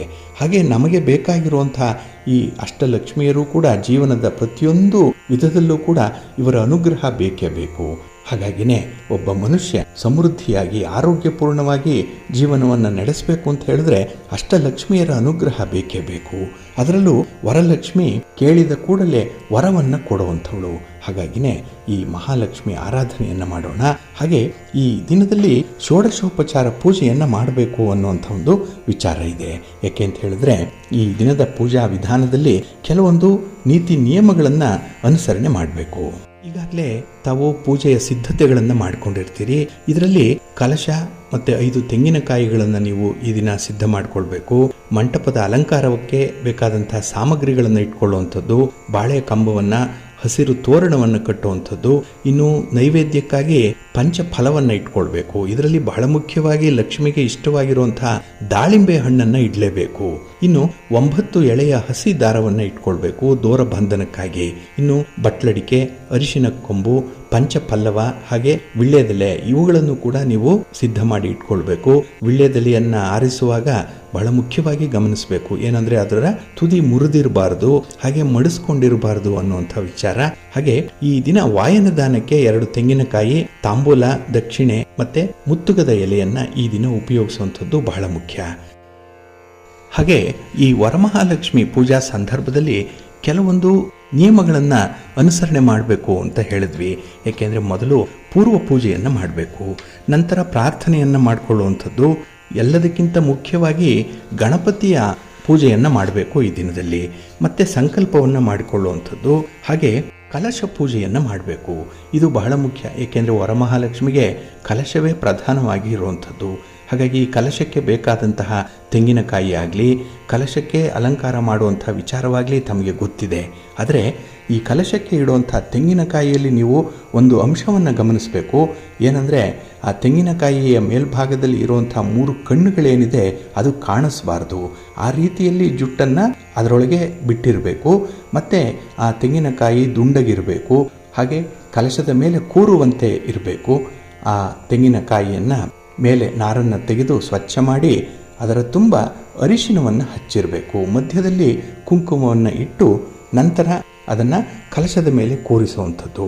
ಇನ್ನು ಗಣಪತಿಯ ಪೂಜಾ ನಂತರದಲ್ಲಿ ಗಣಪತಿಗೆ ನೈವೇದ್ಯ ಮಂಗಳಾರತಿಯನ್ನು ಮಾಡಿ ಪ್ರಾಣ ಪ್ರತಿಷ್ಠಾಪನಾ ವಿಧಿಯನ್ನು ಮುಂದುವರಿಸಬೇಕು. ನಂತರ ಕರಾನ್ಯಾಸ ಮಾಡಬೇಕು. ನಂತರ ಮಂತ್ರಾಕ್ಷತೆ ಇಟ್ಟುಕೊಂಡು ಪ್ರಾಣಶಕ್ತಿಯನ್ನು ಧ್ಯಾನ ಮಾಡಿಕೊಳ್ಬೇಕು. ಇಲ್ಲಿ ಈ ಕಲಶಕ್ಕೆ ಒಂದು ರೀತಿಯಲ್ಲಿ ಶಕ್ತಿಯನ್ನು ಆವಾಹನೆ ಮಾಡಿದಾಗೆ ಕಲಶ ಪ್ರತಿಷ್ಠಾಪನೆಯನ್ನು ಮಾಡುವಂಥ ಸಂದರ್ಭದಲ್ಲಿ ಹೂವಿನ ಹಾರವನ್ನು ದೇವಿಗೆ ಅರ್ಪಿಸುವಂಥದ್ದು, ತಾವರೆ ಹೂವನ್ನು ಅರ್ಪಿಸುವಂಥದ್ದು, ಜೊತೆಗೆ ಗೆಜ್ಜೆ ವಸ್ತ್ರವನ್ನು ದೇವಿಗೆ ಅರ್ಪಿಸಬೇಕು. ಚಿನ್ನದ ಸರ ಹಾಗೆ ಒಡವೆಗಳನ್ನು ದೇವಿಗೆ ಅರ್ಪಣೆ ಮಾಡ್ಬೋದು. ಈ ಸಂದರ್ಭದಲ್ಲಿ ಏನೂ ಇಲ್ಲ ಅಂತ ಹೇಳಿದ್ರೆ ಹೂವಿನ ಹಾರವನ್ನಾದರೂ ಕೂಡ ಅಥವಾ ಗೆಜ್ಜೆ ವಸ್ತ್ರವನ್ನಾದರೂ ಕೂಡ ಇಲ್ಲಿ ಒಡವೆಗಳ ರೂಪದಲ್ಲಿ ಧರಿಸ್ಬೋದು. ಇನ್ನು ಅಂಗಪೂಜೆಯನ್ನು ಮಾಡಬೇಕು. ಅಂದರೆ ಪ್ರತಿಯೊಂದು ಅಂಗಕ್ಕೂ ಕೂಡ ನಾಮೋಚ್ಚಾರಣೆಯನ್ನು ಮಾಡ್ತಾ ಬಿಡಿ ಹೂವನ್ನು ಮತ್ತು ಅಕ್ಷತೆಯನ್ನು ದೇವಿಗೆ ಅರ್ಪಿಸಬೇಕು. ನಂತರ ಲಕ್ಷ್ಮೀ ಅಷ್ಟೋತ್ತರ ಶತನಾಮ ಪೂಜೆಯನ್ನು ಪ್ರಾರಂಭ ಮಾಡಬೇಕು. ನಂತರದಲ್ಲಿ ದೀಪಾರತಿಯನ್ನು ಮಾಡುವಂಥದ್ದು, ನೈವೇದ್ಯವನ್ನು ಸಮರ್ಪಣೆ ಮಾಡುವಂಥದ್ದು. ಇಲ್ಲಿ ನೈವೇದ್ಯಕ್ಕೆ ಈ ದಿನ ದೇವಿಗೆ ಹೋಳಿಗೆ ಬಹಳ ಇಷ್ಟ. ಇಲ್ಲ ಅಕ್ಕಿಯಿಂದ ಮಾಡಿದಂಥ ಪಾಯಸವನ್ನಾದರೂ ಕೂಡ ನೈವೇದ್ಯ ಮಾಡಬಹುದು. ನಂತರ ಮಹಾಮಂಗಳಾರತಿಯನ್ನು ಮಾಡಬೇಕು. ಇಲ್ಲಿ ಈ ದಿನ ಬಹಳ ಮುಖ್ಯವಾಗಿ ಗಮನಿಸಬೇಕಾಗಿರುವಂಥದ್ದು ದೋರಗ್ರಂಥಿ ಪೂಜಾ. 9 ಗಂಟುಗಳಿರುವಂಥ ದಾರವನ್ನು ಬಲಗೈಗೆ ಕಟ್ಕೊಳ್ಬೇಕು ಅನ್ನುವಂಥದ್ದು. ಅದಕ್ಕೂ ಮೊದಲು 9 ಎಳೆಯ ಹಸಿ ದಾರವನ್ನು ಅರಿಶಿನದ ನೀರಿನಲ್ಲಿ ನೆನೆಸಿ ವಿಳ್ಯದೆಲೆಯ ಮೇಲೆ ಇರಿಸಿ ದೇವರ ಮುಂದೆ ಇಟ್ಟು ಅದನ್ನು ಪೂಜೆ ಮಾಡಬೇಕು. ಹಾಗೆ ಕುಂಕುಮದಿಂದ ಹೂಗಳಿಂದ ಪೂಜೆ ಮಾಡಿದಂಥ ದಾರವನ್ನು ಕಟ್ಟಿಕೊಳ್ಬೇಕು ಅನ್ನುವಂಥದ್ದು. ಹಾಗೆ ಈ ದಾರವನ್ನು ಹಿರಿಯ ಮುತ್ತೈದೆಯರಿಗೆ ಕೊಟ್ಟು ಅದನ್ನು ತಾವು ಧರಿಸ್ಕೊಳ್ಬೇಕು, ಅವರಿಂದ ಅದನ್ನು ಕಟ್ಟಿಸ್ಕೊಳ್ಬೇಕು ಅನ್ನುವಂಥದ್ದು. ನಂತರದಲ್ಲಿ ವಾಯನ ದಾನವನ್ನು ಮಾಡಬೇಕು. ಇಲ್ಲಿ ತನ್ನ ಯಥಾಶಕ್ತಿ ತಾಂಬೂಲದೊಂದಿಗೆ ವಾಯನ ದಾನವನ್ನು ಕೊಡುವಂಥದ್ದು. ಅಂದರೆ ಅಕ್ಕಿ, ಅಡಿಕೆ, ವಿಳ್ಯದೆಲೆ ಮತ್ತು 2 ತೆಂಗಿನಕಾಯಿ ಯಥಾಶಕ್ತಿ ದಕ್ಷಿಣೆಯನ್ನು ಇಟ್ಟು ಅದನ್ನು ಆಚಾರ್ಯರಿಗೆ, ಪುರೋಹಿತರಿಗೆ ಅಥವಾ ಯಾರಿಗೆ ಆ ದಾನವನ್ನು ತೆಗೆದುಕೊಳ್ಳುವಂತಹ ಸೂಕ್ತ ವ್ಯಕ್ತಿ ಅನಿಸುತ್ತೋ ಅಂಥವ್ರಿಗೆ ಅದನ್ನು ಕೊಡಬೇಕು. ಇಲ್ಲಿಗೆ ವರಮಹಾಲಕ್ಷ್ಮಿ ವ್ರತ ಮುಕ್ತಾಯ ಆಗುತ್ತೆ. ಆದರೆ ಬಹಳ ಮುಖ್ಯವಾಗಿ ಇಲ್ಲಿ ಅನುಸರಣೆ ಮಾಡಬೇಕಾಗಿರುವಂಥದ್ದು ಮಹಾಲಕ್ಷ್ಮಿ ವ್ರತ ಕಥೆ. ಭವಿಷ್ಯೋತ್ತರ ಪುರಾಣದಲ್ಲಿ ಹೇಳಿರುವ ರೀತಿಯಲ್ಲಿ ಇರುವಂಥ ವ್ರತ ಕಥೆಯನ್ನು ಕೇಳಲೇಬೇಕು. ಹಾಗಾಗಿ ಪೂಜೆ ಸಂಪನ್ನವಾಗಬೇಕು ಅಂತ ಹೇಳಿದ್ರೆ ಈ ದಿನ ವ್ರತ ಕಥೆಯೊಂದಿಗೆ ಅದು ಮುಕ್ತಾಯ ಆಗುವಂಥದ್ದು. ನಂತರ ತಾಯಿಗೆ ಪ್ರದಕ್ಷಿಣೆ ನಮಸ್ಕಾರವನ್ನು ಮಾಡಬೇಕು. ತೀರ್ಥ ಪ್ರಸಾದ ವಿನಿಯೋಗ ಆಗಬೇಕು. ನಂತರದಲ್ಲೇ ಬಂದಂಥ ಮುತ್ತೈದೆಯರಿಗೆ ಅರಿಶಿನ ಕುಂಕುಮವನ್ನು ಕೊಡುವಂಥದ್ದು. ಇಲ್ಲಿ ಬಹಳ ಮುಖ್ಯವಾಗಿ ಕೆಲವರು ಮರದ ಬಾಗಿನವನ್ನು ಕೂಡ ಮುತ್ತೈದೆಯರಿಗೆ ಕೊಡುವಂಥದ್ದಿದೆ. ಹಾಗಾಗಿ ಮಂಗಳ ದ್ರವ್ಯಗಳೊಂದಿಗೆ ಮುತ್ತೈದೆಯರಿಗೆ ಬಾಗಿನವನ್ನು ಕೊಡಬೇಕು. ಕನಿಷ್ಠ 5 ಮುತ್ತೈದೆಯರಿಗಾದರೂ ಈ ದಿನ ಅರಿಶಿನ ಕುಂಕುಮವನ್ನು ಕೊಟ್ಟು ಅವರ ಆಶೀರ್ವಾದವನ್ನು ಪಡ್ಕೊಳ್ಬೇಕು ಅನ್ನುವಂಥ ಒಂದು ವಿಚಾರ ಇದೆ. ಇನ್ನು ಈ ಮಹಾಲಕ್ಷ್ಮಿ ಪೂಜೆಯನ್ನು ಮಾಡೋ ಸಂದರ್ಭದಲ್ಲಿ ಪೂಜಾರ್ಥಿಗಳು ಮಹಾಲಕ್ಷ್ಮಿಯ ಹಿನ್ನೆಲೆಯನ್ನು ಸ್ವಲ್ಪ ತಿಳ್ಕೊಂಡು ಪೂಜೆ ಮಾಡುವಂಥದ್ದು ಉತ್ತಮ. ತಮಗೆ ಗೊತ್ತಿದೆ, ರಾಕ್ಷಸರು ಮತ್ತು ದೇವತೆಗಳು ಸಮುದ್ರ ಮಥನ ಕಾಲದ ಸಂದರ್ಭದಲ್ಲಿ ಮಹಾಲಕ್ಷ್ಮಿ ಸ್ವಯಂಭುವಾಗಿ ಪದ್ಮದಲ್ಲಿ ಆವಿರ್ಭವಿಸ್ತಾಳೆ. ಅಂದರೆ ಸಮುದ್ರ ಕಡೆಯುವಂತಹ ಸಂದರ್ಭದಲ್ಲಿ ಮಹಾಲಕ್ಷ್ಮಿ ಹುಟ್ಟಿದ್ದು. ಚಂದ್ರ ಕೂಡ ಈ ಸಮುದ್ರ ಮಥನ ಕಾಲದಲ್ಲೇ ಉದ್ಭವ ಆದಂಥವನು. ಆದ್ದರಿಂದಲೇ ಮಹಾಲಕ್ಷ್ಮಿಗೆ ಚಂದ್ರ ತಮ್ಮನಾಗಿ ಇದ್ದಾನೆ ಅನ್ನುವಂಥ ಒಂದು ವಿಚಾರ ಇದೆ. ಹಾಗೆ ಇಲ್ಲಿ ಮಹಾಪದ್ಮ ಸಂಸ್ಥಳಾದಂತಹ ದೇವಿ ಮಹಾಲಕ್ಷ್ಮಿ ಸ್ವರೂಪಿಣಿಯಾಗಿದ್ದಾಳೆ ಅನ್ನುವಂಥ ಒಂದು ನಂಬಿಕೆ ಇದೆ. ಇಲ್ಲಿ ಆದಿಲಕ್ಷ್ಮಿ, ಗಜಲಕ್ಷ್ಮಿ, ಧನಲಕ್ಷ್ಮಿ, ಧಾನ್ಯಲಕ್ಷ್ಮಿ, ಸಂತಾನಲಕ್ಷ್ಮಿ, ವೀರಲಕ್ಷ್ಮಿ, ವಿದ್ಯಾಲಕ್ಷ್ಮಿ ಮತ್ತು ಜಯಲಕ್ಷ್ಮಿ ಈ ರೀತಿಯಾಗಿ ಅಷ್ಟಲಕ್ಷ್ಮಿಯರು ಭಕ್ತರ ಕೋರಿಕೆಗಳನ್ನು ಶೀಘ್ರದಲ್ಲಿ ನೆರವೇರಿಸ್ತಾರೆ ಅನ್ನುವಂಥ ಒಂದು ನಂಬಿಕೆ ಕೂಡ ಇದೆ. ಹಾಗಾಗಿನೇ ಈ ವರಮಹಾಲಕ್ಷ್ಮಿ ವ್ರತ ಅತ್ಯಂತ ಮಹತ್ವಪೂರ್ಣವಾದಂತಹ ವ್ರತ, ಅಷ್ಟೇ ಶಕ್ತಿಶಾಲಿಯಾಗಿರುವಂತಹ ವ್ರತ ಅಂತ ಹೇಳಿ ಪರಿಗಣಿಸಲ್ಪಟ್ಟಿರುವಂಥದ್ದು. ಯಾಕೆ ಅಂತ ಹೇಳಿದ್ರೆ ಪರಶಿವ ಪಾರ್ವತೀ ದೇವಿಗೆ ಈ ವ್ರತ ಮಾಡಲಿಕ್ಕೆ ಇದರ ಪ್ರಾಮುಖ್ಯತೆಯ ಬಗ್ಗೆ ಸವಿಸ್ತಾರವಾಗಿ ತಿಳಿಸಿದ್ದಾರೆ ಅನ್ನುವಂಥ ಒಂದು ಉಲ್ಲೇಖ ಕೂಡ ಇದೆ. ಹಾಗಾಗಿನೇ ವರಮಹಾಲಕ್ಷ್ಮಿ ವ್ರತವನ್ನ ಮಾಡುವಂಥವರು ಎಲ್ಲ ರೀತಿಯ ನೋವುಗಳನ್ನ, ದುಃಖಗಳನ್ನ ನಿವಾರಣೆ ಮಾಡಿಕೊಳ್ಳಿಕ್ಕೆ ಸಾಧ್ಯವಾಗುತ್ತೆ. ಮತ್ತೆ ಅವರು ಜೀವನದಲ್ಲಿ ಬೇಕಾದಂತಹ ಸುಖ, ಸಮೃದ್ಧಿಯನ್ನ, ಹಾಗೆ ಅಷ್ಟೈಶ್ವರ್ಯಗಳನ್ನ ಅನುಭವಿಸ್ತಾರೆ ಅನ್ನುವಂಥ ಒಂದು ನಂಬಿಕೆ ಕೂಡ ಇದೆ. ಹಾಗಾಗಿ ಅವರ ಜೀವನದಲ್ಲಿ ಸಾಮರಸ್ಯ ಇರುತ್ತೆ, ಹಾಗೆ ಶಾಂತಿ ಅವರ ಮನೆಯಲ್ಲಿರುತ್ತೆ. ಅದಕ್ಕಾಗಿಯೇ ವರಮಹಾಲಕ್ಷ್ಮಿಯ ವ್ರತವನ್ನ ಮಾಡಬೇಕು ಅನ್ನುವಂಥ ಒಂದು ವಿಚಾರ ಇದೆ. ಇಲ್ಲಿ ಈ ವರಮಹಾಲಕ್ಷ್ಮಿಯ ವ್ರತವನ್ನ ಮಾಡಲಿಕ್ಕೆ ಪ್ರಶಸ್ತವಾದಂಥ ಸಮಯವನ್ನ ನೀವು ಈ ದಿನ ಆಯ್ಕೆ ಮಾಡಿಕೊಳ್ಬೇಕು. ಅದರಲ್ಲೂ ಈ ದಿನ ಬಹಳ ಪ್ರಮುಖವಾಗಿ 3 ಲಗ್ನಗಳಿದೆ. ಅದು ಒಂದು ಸಿಂಹಲಗ್ನ ಪೂಜೆಯನ್ನು ಮಾಡುವಂಥವರು ಬೆಳಿಗ್ಗೆ 6:20 ಬೆಳಿಗ್ಗೆ 8:19 ಒಳಗೆ ಪೂಜೆಯನ್ನು ನೆರವೇರಿಸಬೇಕು. ಇನ್ನು ವೃಶ್ಚಿಕ ಲಗ್ನ ಪೂಜೆ ಮಧ್ಯಾಹ್ನ 12:20 2:10 ವರೆಗೆ ಇರುತ್ತೆ. ಕುಂಭಲಗ್ನ ಪೂಜೆ ಈ ದಿನ ಸಂಜೆ ಗೋಧೂಳಿ ಸಮಯದಲ್ಲಿ ಆಗುವಂಥದ್ದು. ಇದು 6:34 ರಾತ್ರಿ 8:20 ವರೆಗೆ ಈ ಪೂಜಾ ಸಮಯ ಇದೆ. ಹಾಗಾಗಿ ಈ 3 ಸಮಯದಲ್ಲಿ ನೀವು ಯಾವ ಸಮಯದಲ್ಲಿ ಅನುಕೂಲ ಇದೆ ಅದರಲ್ಲಿ ವರಮಹಾಲಕ್ಷ್ಮಿಯನ್ನ ಪ್ರತಿಷ್ಠಾಪನೆ ಮಾಡಿ ಪೂಜೆಯನ್ನು ಮಾಡಿ. ಹಾಗೆ ಈ ಸಿಂಹಲಗ್ನ ಪೂಜೆ ಏನಿದೆ ಬೆಳಿಗ್ಗೆ, ಇದು ಅತ್ಯಂತ ಮಹತ್ವಪೂರ್ಣವಾಗಿರುವಂಥದ್ದು, ಒಳ್ಳೆಯದಾಗತ್ತೆ. ಹಾಗೆ ಈ ದಿನ ವರಮಹಾಲಕ್ಷ್ಮಿ ವ್ರತವನ್ನ ಆಚರಣೆ ಮಾಡುವಂಥವರು ಪ್ರಾತಃ ಕಾಲದ ನಿತ್ಯ ಕರ್ಮವನ್ನು ಮುಗಿಸಿ ಅಭ್ಯಂಜನವನ್ನ ಮಾಡಿ ಶುಚಿರ್ಭೂತರಾಗಿ ಮಡಿ ಬಟ್ಟೆಗಳನ್ನು ಉಟ್ಕೊಳ್ಬೇಕು. ಅದರಲ್ಲೂ ರೇಷ್ಮೆಯ ವಸ್ತ್ರವನ್ನು ಉಟ್ಕೊಳ್ಳುವಂಥದ್ದು ತುಂಬ ಶ್ರೇಷ್ಠ. ಹಾಗೆ ನೀವು ಎಲ್ಲಿ ಪೂಜೆ ಮಾಡಬೇಕು ಅಂತ ಇದ್ದೀರೋ ಆ ಜಾಗವನ್ನು ಗೋಮಯದಿಂದ ಸಾರಿಸಿ ಅಥವಾ ಒಂದು ಚಿಟಿಕೆ ಅರಿಶಿನವನ್ನು ನೀರಿಗೆ ಹಾಕಿ ಆ ಒಂದು ಸಾರಣೆಯನ್ನು ಮಾಡಿ ರಂಗೋಲಿಯನ್ನು ಹಾಕಿ ಭೂಮಿಯ ಮೇಲೆ ಸುಂದರವಾದಂಥ ಮಂಟಪವನ್ನು ನಿರ್ಮಾಣ ಮಾಡಬೇಕು. ಈ ಮಂಟಪದ ಮಧ್ಯಭಾಗದಲ್ಲಿ ಪಂಚವರ್ಣಗಳಿಂದ ಅಷ್ಟದಳ ಪದ್ಮವನ್ನು ಬರಿಬೇಕು. ಅಲ್ಲಿ ಒಂದು ತಟ್ಟೆಯನ್ನು ಇಟ್ಟು ಅದರಲ್ಲಿ ಅಕ್ಕಿಯನ್ನು ಹಾಕಿ ಮೇಲೆ ಕಳಶವನ್ನು ಪ್ರಾಣ ಪ್ರತಿಷ್ಠಾಪನೆ ಮಾಡಬೇಕು. ಕಲ್ಪೋಕ್ತ ಪ್ರಕಾರ ಪೂಜೆ ಮಾಡಬೇಕು. ಇದು ಬಹಳ ಮುಖ್ಯ. ಹಾಗಾಗಿನೇ ಆಡಂಬರಕ್ಕೆ ಪೂಜೆ ಮಾಡುವಂಥದ್ದಲ್ಲ, ಶ್ರದ್ಧಾ ಭಕ್ತಿಗಳಿಂದ ಸ್ಥಳೀಯವಾಗಿ ಸಿಕ್ಕತ್ತೆ ಅಂಥ ಹೂಗಳಿಂದ, ಅಂಥ ಪತ್ರಗಳಿಂದ ಈ ದಿನ ಪೂಜೆ ಮಾಡಬೇಕು ಅಂತ ಇದೆ. ಇನ್ನು 5 ವಿಧವಾದಂತಹ ಅನ್ನವನ್ನು, ಭಕ್ಷ್ಯಗಳನ್ನು, ವಿಧ ವಿಧವಾದಂತಹ ಫಲಗಳನ್ನು, ಅದರಲ್ಲೂ ಬಹಳ ಮುಖ್ಯವಾಗಿ ದಾಳಿಂಬೆಯನ್ನು ಇಟ್ಟು ಈ ದಿನ ನೈವೇದ್ಯವನ್ನು ಮಾಡಬೇಕು. ಹಾಗೆ ಮುತ್ತೈದೆಯರಿಗೆ ಅರಿಶಿನ, ಕುಂಕುಮ, ಬಳೆ, ಗಂಧ, ಪುಷ್ಪ, ದಕ್ಷಿಣೆ, ತಾಂಬೂಲ ಇತ್ಯಾದಿಗಳನ್ನು ಕೊಡಬೇಕು. ಅವರಿಂದ ಆಶೀರ್ವಾದವನ್ನು ಪಡ್ಕೊಳ್ಬೇಕು. ಏಕೆಂದರೆ ಅವರೇ ಮಹಾಲಕ್ಷ್ಮಿ ಸ್ವರೂಪವಾಗಿ ಮನೆಗೆ ಬಂದಿದ್ದಾರೆ ಅನ್ನುವಂಥ ರೀತಿಯಲ್ಲಿ ಅವರನ್ನು ಪರಿಭಾವಿಸಬೇಕು. ಹಾಗೆ ಶ್ರದ್ಧೆಯಿಂದ ಈ ದಿನ ವರಮಹಾಲಕ್ಷ್ಮಿ ವ್ರತ ಕಥೆಯನ್ನು ಕೇಳಬೇಕು ಅನ್ನುವಂಥದ್ದು ಇದೆ. ಏಕೆ ಅಂತ ಹೇಳಿದ್ರೆ ರುದ್ರದೇವರೇ ಪಾರ್ವತಿಗೆ ಈ ವ್ರತದ ಬಗ್ಗೆ ವಿಚಾರವನ್ನು ತಿಳಿಸಿದ್ದಾರೆ. ಅದನ್ನು ಸೂತ ಪುರಾಣಿಕರು ಸನಕಾದಿ ಋಷಿಗಳಿಗೆ ಹೇಳಿದ್ದಾರೆ ಅನ್ನುವಂಥ ಒಂದು ವಿಚಾರ ಇದೆ. ಹಾಗಾಗಿ ಯಾರು ವ್ರತ ಕಥೆಯನ್ನು ಶ್ರದ್ಧೆಯಿಂದ ಕೇಳ್ತಾರೋ ಅಥವಾ ಯಾರು ಶ್ರದ್ಧೆಯಿಂದ ಹೇಳ್ತಾರೋ ಅಂಥವರು ಸಕಲ ದಾರಿದ್ರ್ಯದಿಂದ ವಿಮುಕ್ತರಾಗ್ತಾರೆ, ಸಕಲ ಐಶ್ವರ್ಯಗಳನ್ನು, ಅಷ್ಟೈಶ್ವರ್ಯಗಳನ್ನು ಅನುಭವಿಸ್ತಾರೆ. ಅಂತ್ಯದಲ್ಲಿ ಅವರು ವಿಷ್ಣು ಸಾಯುಜ್ಯವನ್ನು ಪಡ್ಕೊಳ್ತಾರೆ ಅನ್ನುವಂಥ ಒಂದು ವಿಚಾರ ಇದೆ. ಇದೆಲ್ಲವೂ ಕೂಡ ಭವಿಷ್ಯೋತ್ತರ ಪುರಾಣೋಕ್ತವಾದಂತಹ ವರಮಹಾಲಕ್ಷ್ಮಿ ವ್ರತ ಕಥೆಯಲ್ಲಿ ಬರುವಂಥದ್ದು. ಇದನ್ನು ನಿಷ್ಠೆಯಿಂದ ಈ ದಿನ ಅನುಪಾಲನೆ ಮಾಡಿ ಖಂಡಿತ ಒಳ್ಳೆಯದಾಗತ್ತೆ. ಹಾಗೆ ಈ ದಿನ ವರಮಹಾಲಕ್ಷ್ಮಿ ಅಷ್ಟೋತ್ತರ ಶತನಾಮಾವಳಿಯನ್ನು ಹೇಳ್ಕೊಳ್ಳುವಂಥದ್ದನ್ನು ಕೂಡ ಮರಿಬೇಡಿ. ಇದು ಕೂಡ ನಿಮಗೆ ಪೂರ್ಣ ಫಲವನ್ನು ತಂದುಕೊಡುತ್ತೆ, ನಿಮ್ಮ ಪೂಜೆ ಸಂಪನ್ನವಾಗುತ್ತೆ. ಹಾಗೆ ಈ ದಿನ ಪೂಜಾ ಸಂದರ್ಭದಲ್ಲಿ ಕೆಲವೊಂದು ಪೂಜಾ ವಿಧಿಗಳನ್ನು ನೀವು ಅನುಸರಣೆ ಮಾಡಲೇಬೇಕು. ಅದನ್ನು ಬಹಳ ಗಮನವಿಟ್ಟು ಕೇಳಿಸ್ಕೊಳ್ಳಿ. ಏಕೆಂದರೆ ಆಡಂಬರಕ್ಕೆ ಮಾಡುವಂತಹ ಪೂಜೆಗೂ ಶ್ರದ್ಧಾ ಭಕ್ತಿಗಳಿಂದ ಮಾಡುವಂತಹ ಪೂಜೆಗೂ ಸಾಕಷ್ಟು ವ್ಯತ್ಯಾಸ ಇರುತ್ತೆ. ಜೊತೆಗೆ ಈ ದಿನ ನಿಮ್ಮ ಪೂಜಾ ಮಂಟಪದ ಸನಿಹಕ್ಕೆ ಹೋಗಬೇಕಾದ್ರೆ ನೀವು ದೀಪ ಇಲ್ಲದೆ ದೇವಗೃಹವನ್ನು ಪ್ರವೇಶ ಮಾಡಬಾರ್ದು. ಏಕೆಂದರೆ ಅಲ್ಲಿ ಒಂದು ಪ್ರಾಣ ಪ್ರತಿಷ್ಠಾಪನೆ ಮಾಡುವಂತಹ ಸಂದರ್ಭದಲ್ಲಿ ಮೊದಲು ದೀಪವನ್ನು ಬೆಳಗಿಸಬೇಕು. ಅದರಲ್ಲೂ ತುಪ್ಪದ ದೀಪವನ್ನು ಹಚ್ಚಿಟ್ರೆ ಈ ದಿನ ವಿಶೇಷ ಫಲ ಸಿಕ್ಕತ್ತೆ. ಇನ್ನು ಕೈಕಾಲುಗಳನ್ನು ತೊಳೆದುಕೊಳ್ಳದೆ ಯಾರೂ ಕೂಡ ಪ್ರವೇಶ ಮಾಡಬಾರ್ದು ಅನ್ನುವಂಥದ್ದನ್ನು ಉಳಿದವರಿಗೂ ಕೂಡ ತಿಳಿಸ್ಬೇಕು. ಹಾಗಾಗಿ ಮುತ್ತೈದೆಯರು ಮನೆಗೆ ಬಂದರೆ ಅವರಿಗೆ ಕೈಕಾಲನ್ನು ತೊಳ್ಕೊಳ್ಳಿಕ್ಕೆ ನೀರನ್ನು ಕೊಟ್ಟು ಮನೆಗೆ ಅವರನ್ನು ಬರಮಾಡಿಕೊಳ್ಬೇಕು. ಇನ್ನು ಪೂಜೆಗೆ ಉಪಯೋಗಿಸುವಂತಹ ನೀರಾಗಲಿ ವಸ್ತ್ರ ಆಗಲಿ ಅದನ್ನು ಬಹಳ ಪರಿಶುದ್ಧವಾಗಿ ಇಟ್ಕೊಂಡಿರಬೇಕು. ತುಂಬ ಉತ್ತಮವಾದಂತಹ ಒಂದು ಪಾತ್ರೆಯಲ್ಲಿ ಇಟ್ಕೊಳ್ಬೇಕು. ಅದರಲ್ಲೂ ಬೆಳ್ಳಿಯ ಪಾತ್ರೆ ಇಲ್ಲ ತಾಮ್ರದ ಪಾತ್ರೆಯಲ್ಲಿ ಇಟ್ಕೊಂಡ್ರೆ ತುಂಬ ಶ್ರೇಷ್ಠವಾಗಿರುತ್ತೆ. ಇನ್ನು ಈ ಪಾತ್ರೆಗಾಗಲಿ ನೀರಿಗಾಗಲಿ ನಿಮ್ಮ ಉಗುರು ತಾಗಬಾರ್ದು. ಹಾಗೆ ಮೊಣಕಾಲಿ ಆಗಲಿ ಪಾದವಾಗಲಿ ಆ ಪಾತ್ರೆಗೂ ಕೂಡ ಸೋಕಬಾರದು ಅನ್ನುವಂಥ ವಿಚಾರ ಇದೆ. ಇನ್ನು ನೀವು ಹೊರಗಡೆ ಬಾವಿಯಿಂದಾಗಲಿ ಅಥವಾ ನಲ್ಲಿಯಿಂದಾಗಲಿ ನೀರನ್ನು ಒಳಗೆ ತರುವಂತಹ ಸಂದರ್ಭದಲ್ಲಿ ಯಮುನಾ ಪೂಜೆಯನ್ನು ಮಾಡಿ ತರಬೇಕು. ಇಲ್ಲಿ ಬಹಳ ವಿಶೇಷವಾಗಿ ಆ ನೀರನ್ನು ವಸ್ತ್ರದಿಂದ ಮುಚ್ಚಿಕೊಂಡು ತರಬೇಕು ಅನ್ನುವಂಥದ್ದು. ಹಾಗಾಗಿ ತೆರೆದ ಬಿಂದಿಗೆಯಲ್ಲಿ ಈ ನೀರನ್ನು ಮನೆಯೊಳಗೆ ತರಬಾರದು. ಇನ್ನು ಈ ದಿನ ನೀವು ದೇವರ ಪೂಜೆಗೆ ಇಟ್ಕೊಳ್ಳುವಂಥ ಹೂಗಳೇನಿದೆ ಅದನ್ನು ನೀರಿನಿಂದ ತೊಳೆಯಬೇಕು. ಇನ್ನು ವಿಶೇಷವಾಗಿ ನೀರನ್ನು ಪ್ರೋಕ್ಷಣೆ ಮಾಡೇನೆ ಆ ಒಂದು ಪೂಜಾ ದ್ರವ್ಯಗಳನ್ನು ಬಳಸ್ಕೊಳ್ಬೇಕು. ಇನ್ನು ತುಳಸಿಯನ್ನು ಮತ್ತು ಹೂಗಳನ್ನು ಒಟ್ಟಿಗೆ ಹಾಕ್ಕೊಳ್ಬಾರ್ದು.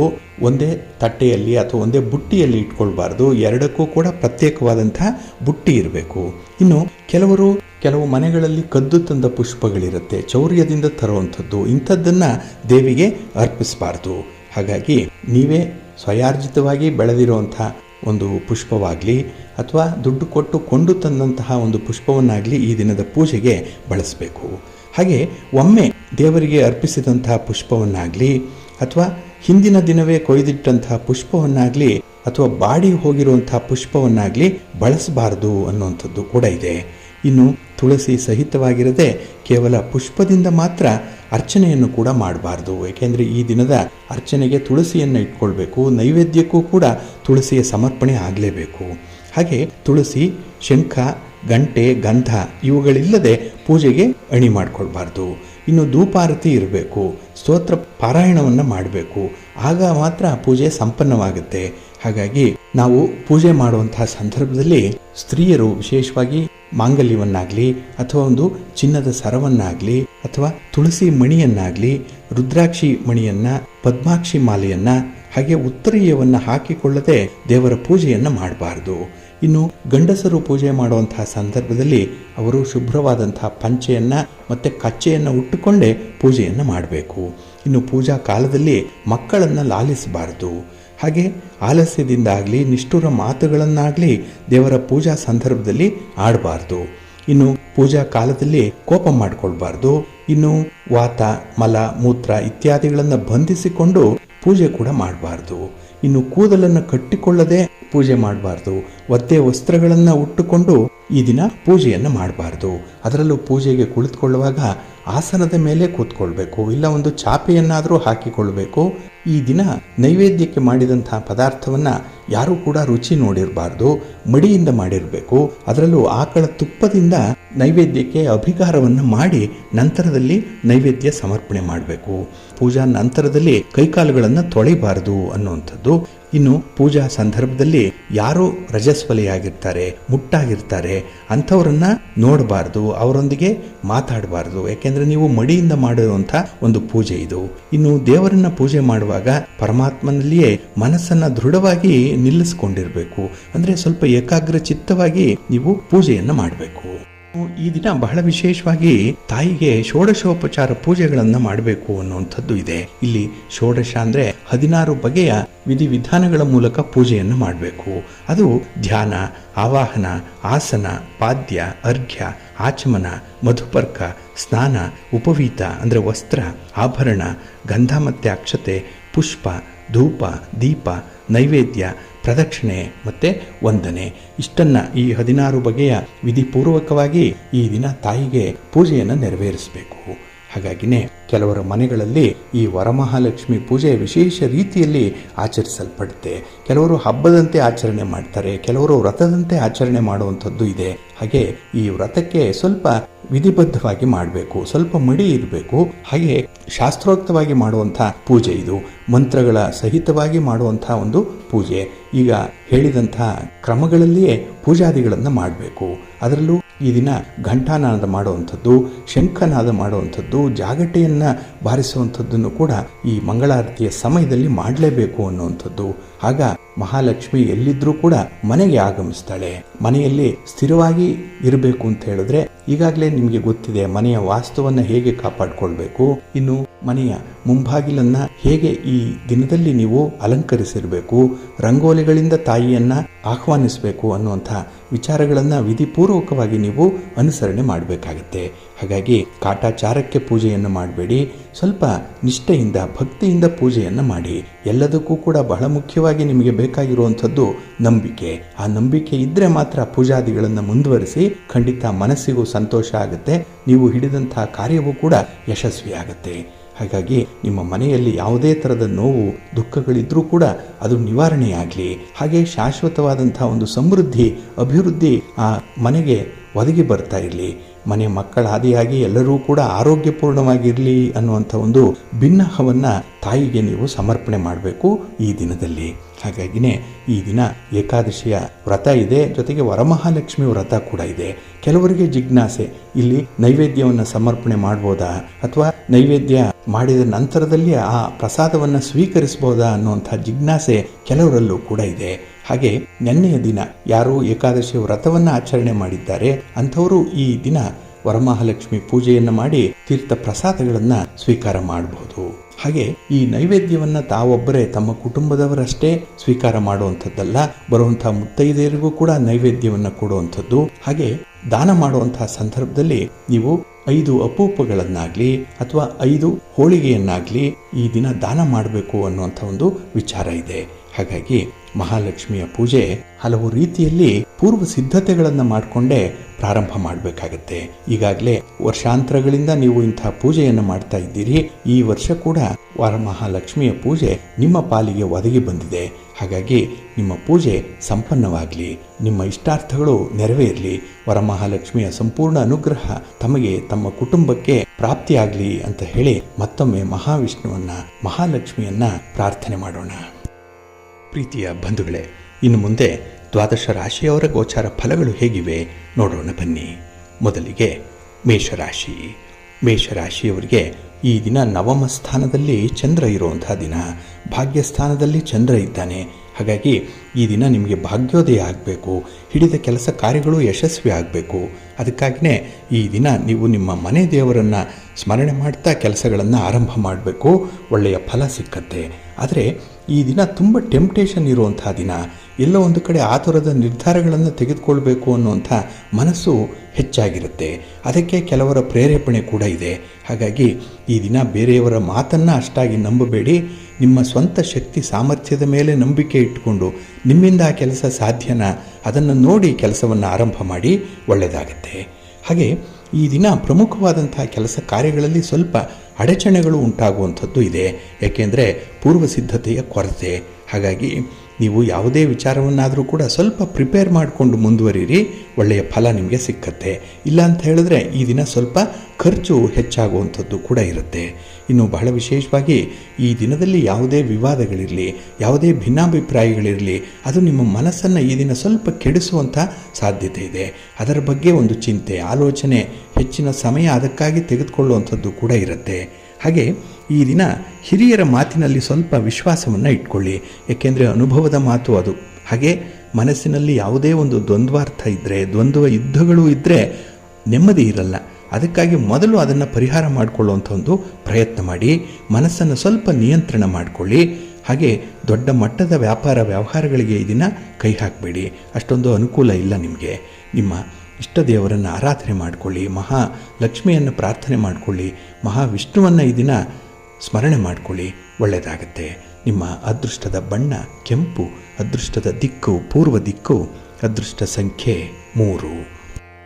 ವೃಷಭ ರಾಶಿ. ವೃಷಭ ರಾಶಿಯವರಿಗೆ ಈ ದಿನ ಅಷ್ಟಮದಲ್ಲಿ ಚಂದ್ರ ಇರುವಂತಹ ದಿನ.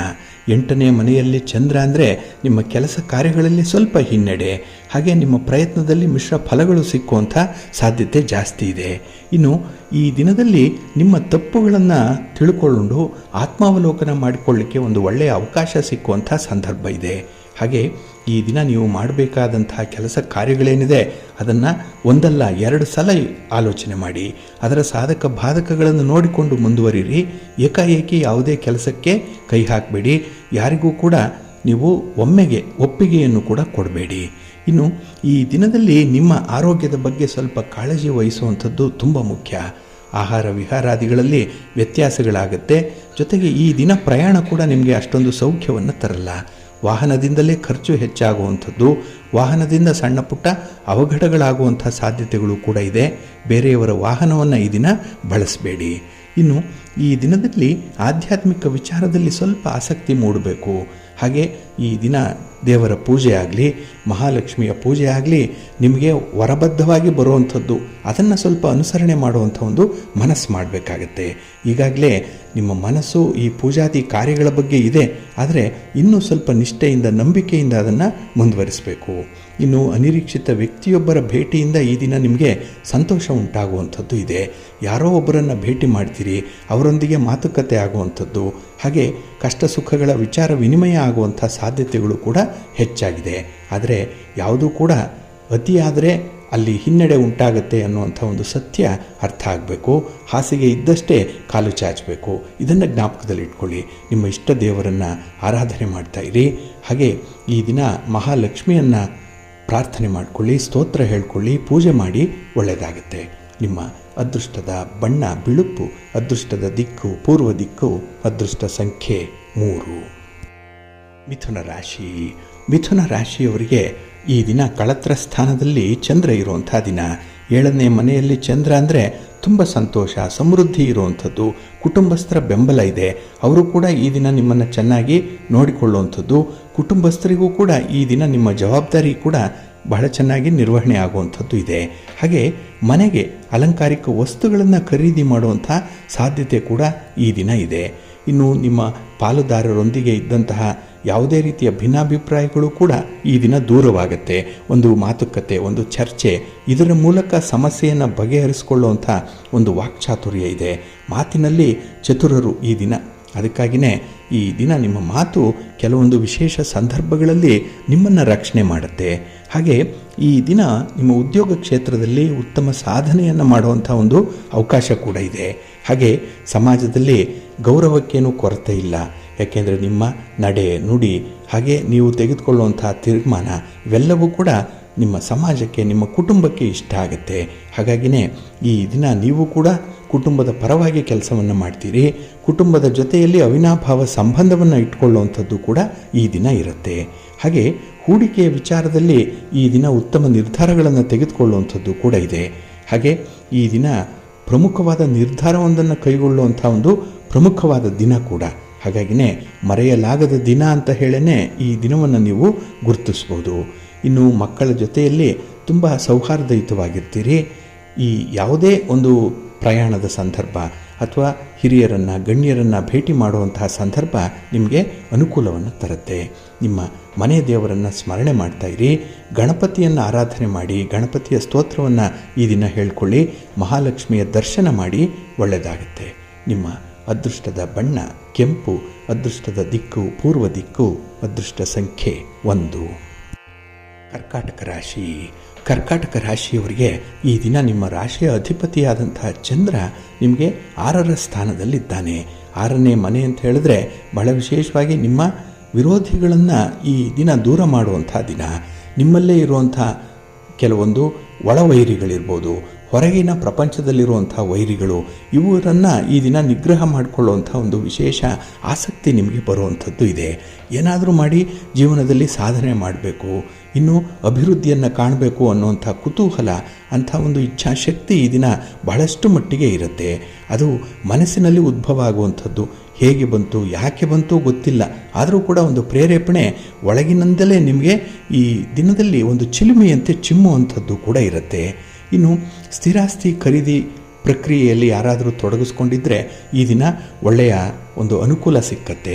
ಹಾಗಾಗಿ ಸ್ಥಿರಾಸ್ತಿಯ ಬಗ್ಗೆ ಇದ್ದಂಥ ಅಡೆತಡೆಗಳು, ಸಮಸ್ಯೆಗಳು ಈ ದಿನ ದೂರವಾಗುವಂಥ ಒಂದು ಹಂತವನ್ನು ತಲುಪತ್ತೆ. ಇನ್ನು ಕುಟುಂಬ ಸದಸ್ಯರ ಜೊತೆಯಲ್ಲಿ ಬಹಳ ಸೌಹಾರ್ದಯುತವಾಗಿರ್ತೀರಿ. ತುಂಬ ಹೊಂದಾಣಿಕೆ ಇದೆ. ಅದಕ್ಕಾಗಿಯೇ ಮನಸ್ಸಿಗೆ ತುಂಬ ಸಂತೋಷ ಇರುವಂಥ ಸಂದರ್ಭ ಇದು. ಹಾಗೆ ವೃತ್ತಿಪರ ಉದ್ಯೋಗದಲ್ಲೂ ಕೂಡ ಹೊಸ ಹೊಸ ಪ್ರೋತ್ಸಾಹಕಗಳು ನಿಮಗೆ ಸಿಕ್ಕುವಂಥದ್ದು, ಏನೋ ಒಂದು ಮೋಟಿವೇಶನ್ ಇದೆ. ನಿಮ್ಮ ಕೆಲಸಕ್ಕೆ 4 ಜನರಿಂದ ಶ್ಲಾಘನೀಯ ಮಾತುಗಳು ನಿಮಗೆ ಈ ದಿನ ಲಭ್ಯವಾಗುವಂಥದ್ದು, ಒಂದು ಸಣ್ಣ ಮಟ್ಟದಲ್ಲಿ ಉಡುಗೊರೆ ಕೂಡ ಈ ದಿನ ಸಿಕ್ಕುವಂಥ ಸಾಧ್ಯತೆ ಕೂಡ ಇದೆ. ಹಾಗೆ ಈ ದಿನ ನಿಮ್ಮ ಸಂವಹನ ಕೌಶಲ್ಯ ಏನಿದೆ ಅದು ನಿಮಗೆ ತುಂಬ ಗೌರವವನ್ನು ತರುವಂಥ ಒಂದು ವಿಚಾರ. ಇನ್ನು ಈ ದಿನದಲ್ಲಿ ಸಮಯವನ್ನು ಚೆನ್ನಾಗಿ ಸದ್ಬಳಕೆ ಮಾಡ್ಕೊಳ್ತೀರಿ. ಟೈಮ್ ಸೆನ್ಸ್ ಬಹಳ ಚೆನ್ನಾಗಿದೆ. ಅದಕ್ಕಾಗಿಯೇ ಈ ದಿನ ನಿಮಗೆ ತುಂಬ ಲಾಭದಾಯಕವಾದಂತಹ ದಿನ. ನಿಮ್ಮ ಇಷ್ಟ ದೇವರನ್ನು ಆರಾಧನೆ ಮಾಡ್ತಾ ಇರಿ. ಶ್ರೀ ಲಕ್ಷ್ಮೀ ನೃಸಿಂಹ ಸ್ತೋತ್ರವನ್ನು ಈ ದಿನ ಹೇಳ್ಕೊಳ್ಳಿ, ಒಳ್ಳೆಯದಾಗತ್ತೆ. ನಿಮ್ಮ ಅದೃಷ್ಟದ ಬಣ್ಣ ಕೆಂಪು, ಅದೃಷ್ಟದ ದಿಕ್ಕು ಉತ್ತರ ದಿಕ್ಕು, ಅದೃಷ್ಟ ಸಂಖ್ಯೆ 1. ಸಿಂಹರಾಶಿ. ಸಿಂಹರಾಶಿಯವರಿಗೆ ಈ ದಿನ ಪಂಚಮದಲ್ಲಿ ಚಂದ್ರ ಇರುವಂಥ ದಿನ, ಪೂರ್ವ ಪುಣ್ಯ ಸ್ಥಾನದಲ್ಲಿ ಚಂದ್ರ.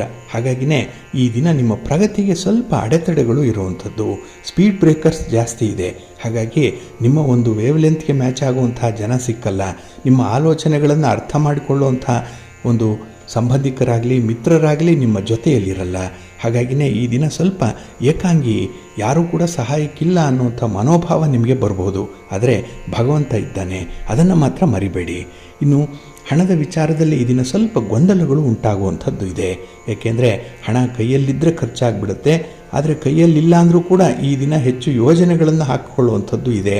ಚಾಟಿ ಇಲ್ಲದೆ ಬುಗುರಿ ತಿರುಗಿಸುವಂಥ ಒಂದು ಆಲೋಚನೆ ಮನಸ್ಸಿನಲ್ಲಿರುತ್ತೆ. ಧೈರ್ಯ ಇದೆ, ಆತ್ಮವಿಶ್ವಾಸ ಇದೆ.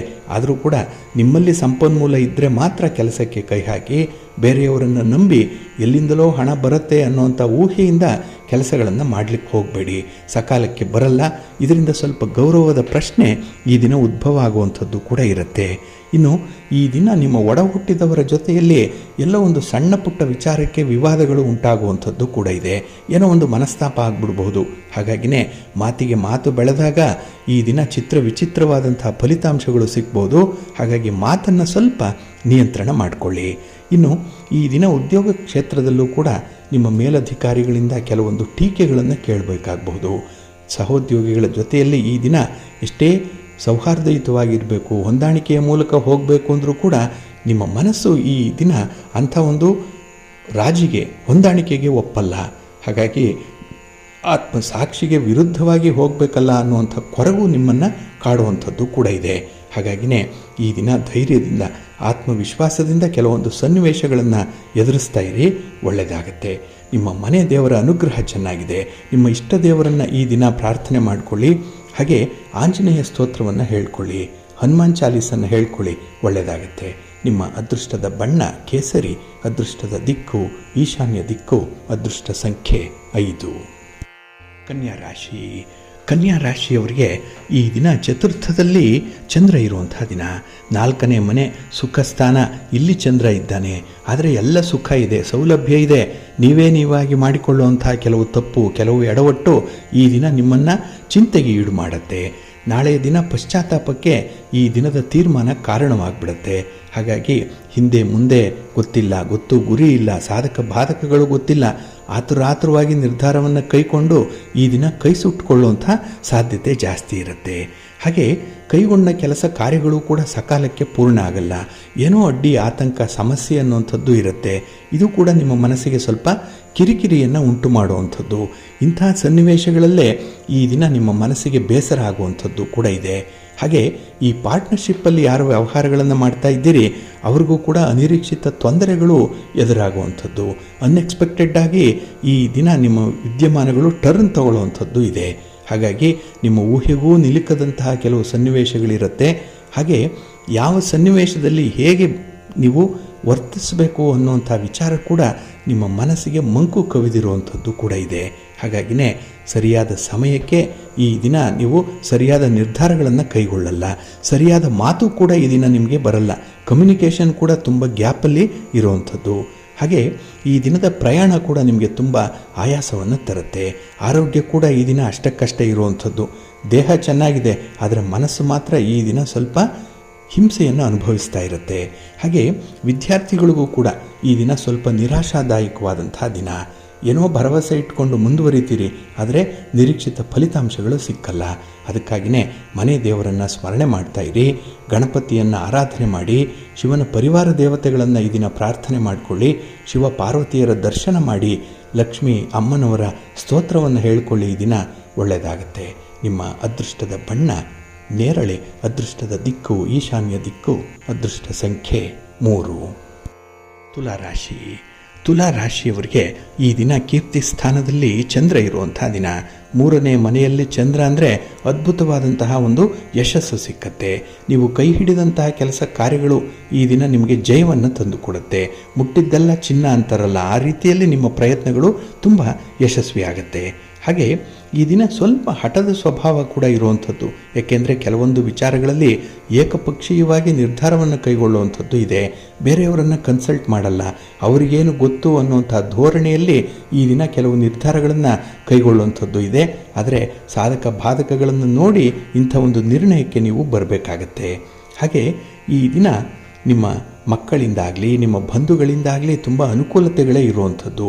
ನಿಮ್ಮಿಂದ ಅವರಿಗೆ ಬೇಕಾದಂತಹ ಸಹಾಯ ಇರ್ಬೋದು, ಅವರಿಂದ ನಿಮಗೆ ಬರಬೇಕಾದಂತಹ ಸಹಕಾರ ಇರ್ಬೋದು, ಸಮಯಕ್ಕೆ ಸರಿಯಾಗಿ ಒದಗಿ ಬರುತ್ತೆ.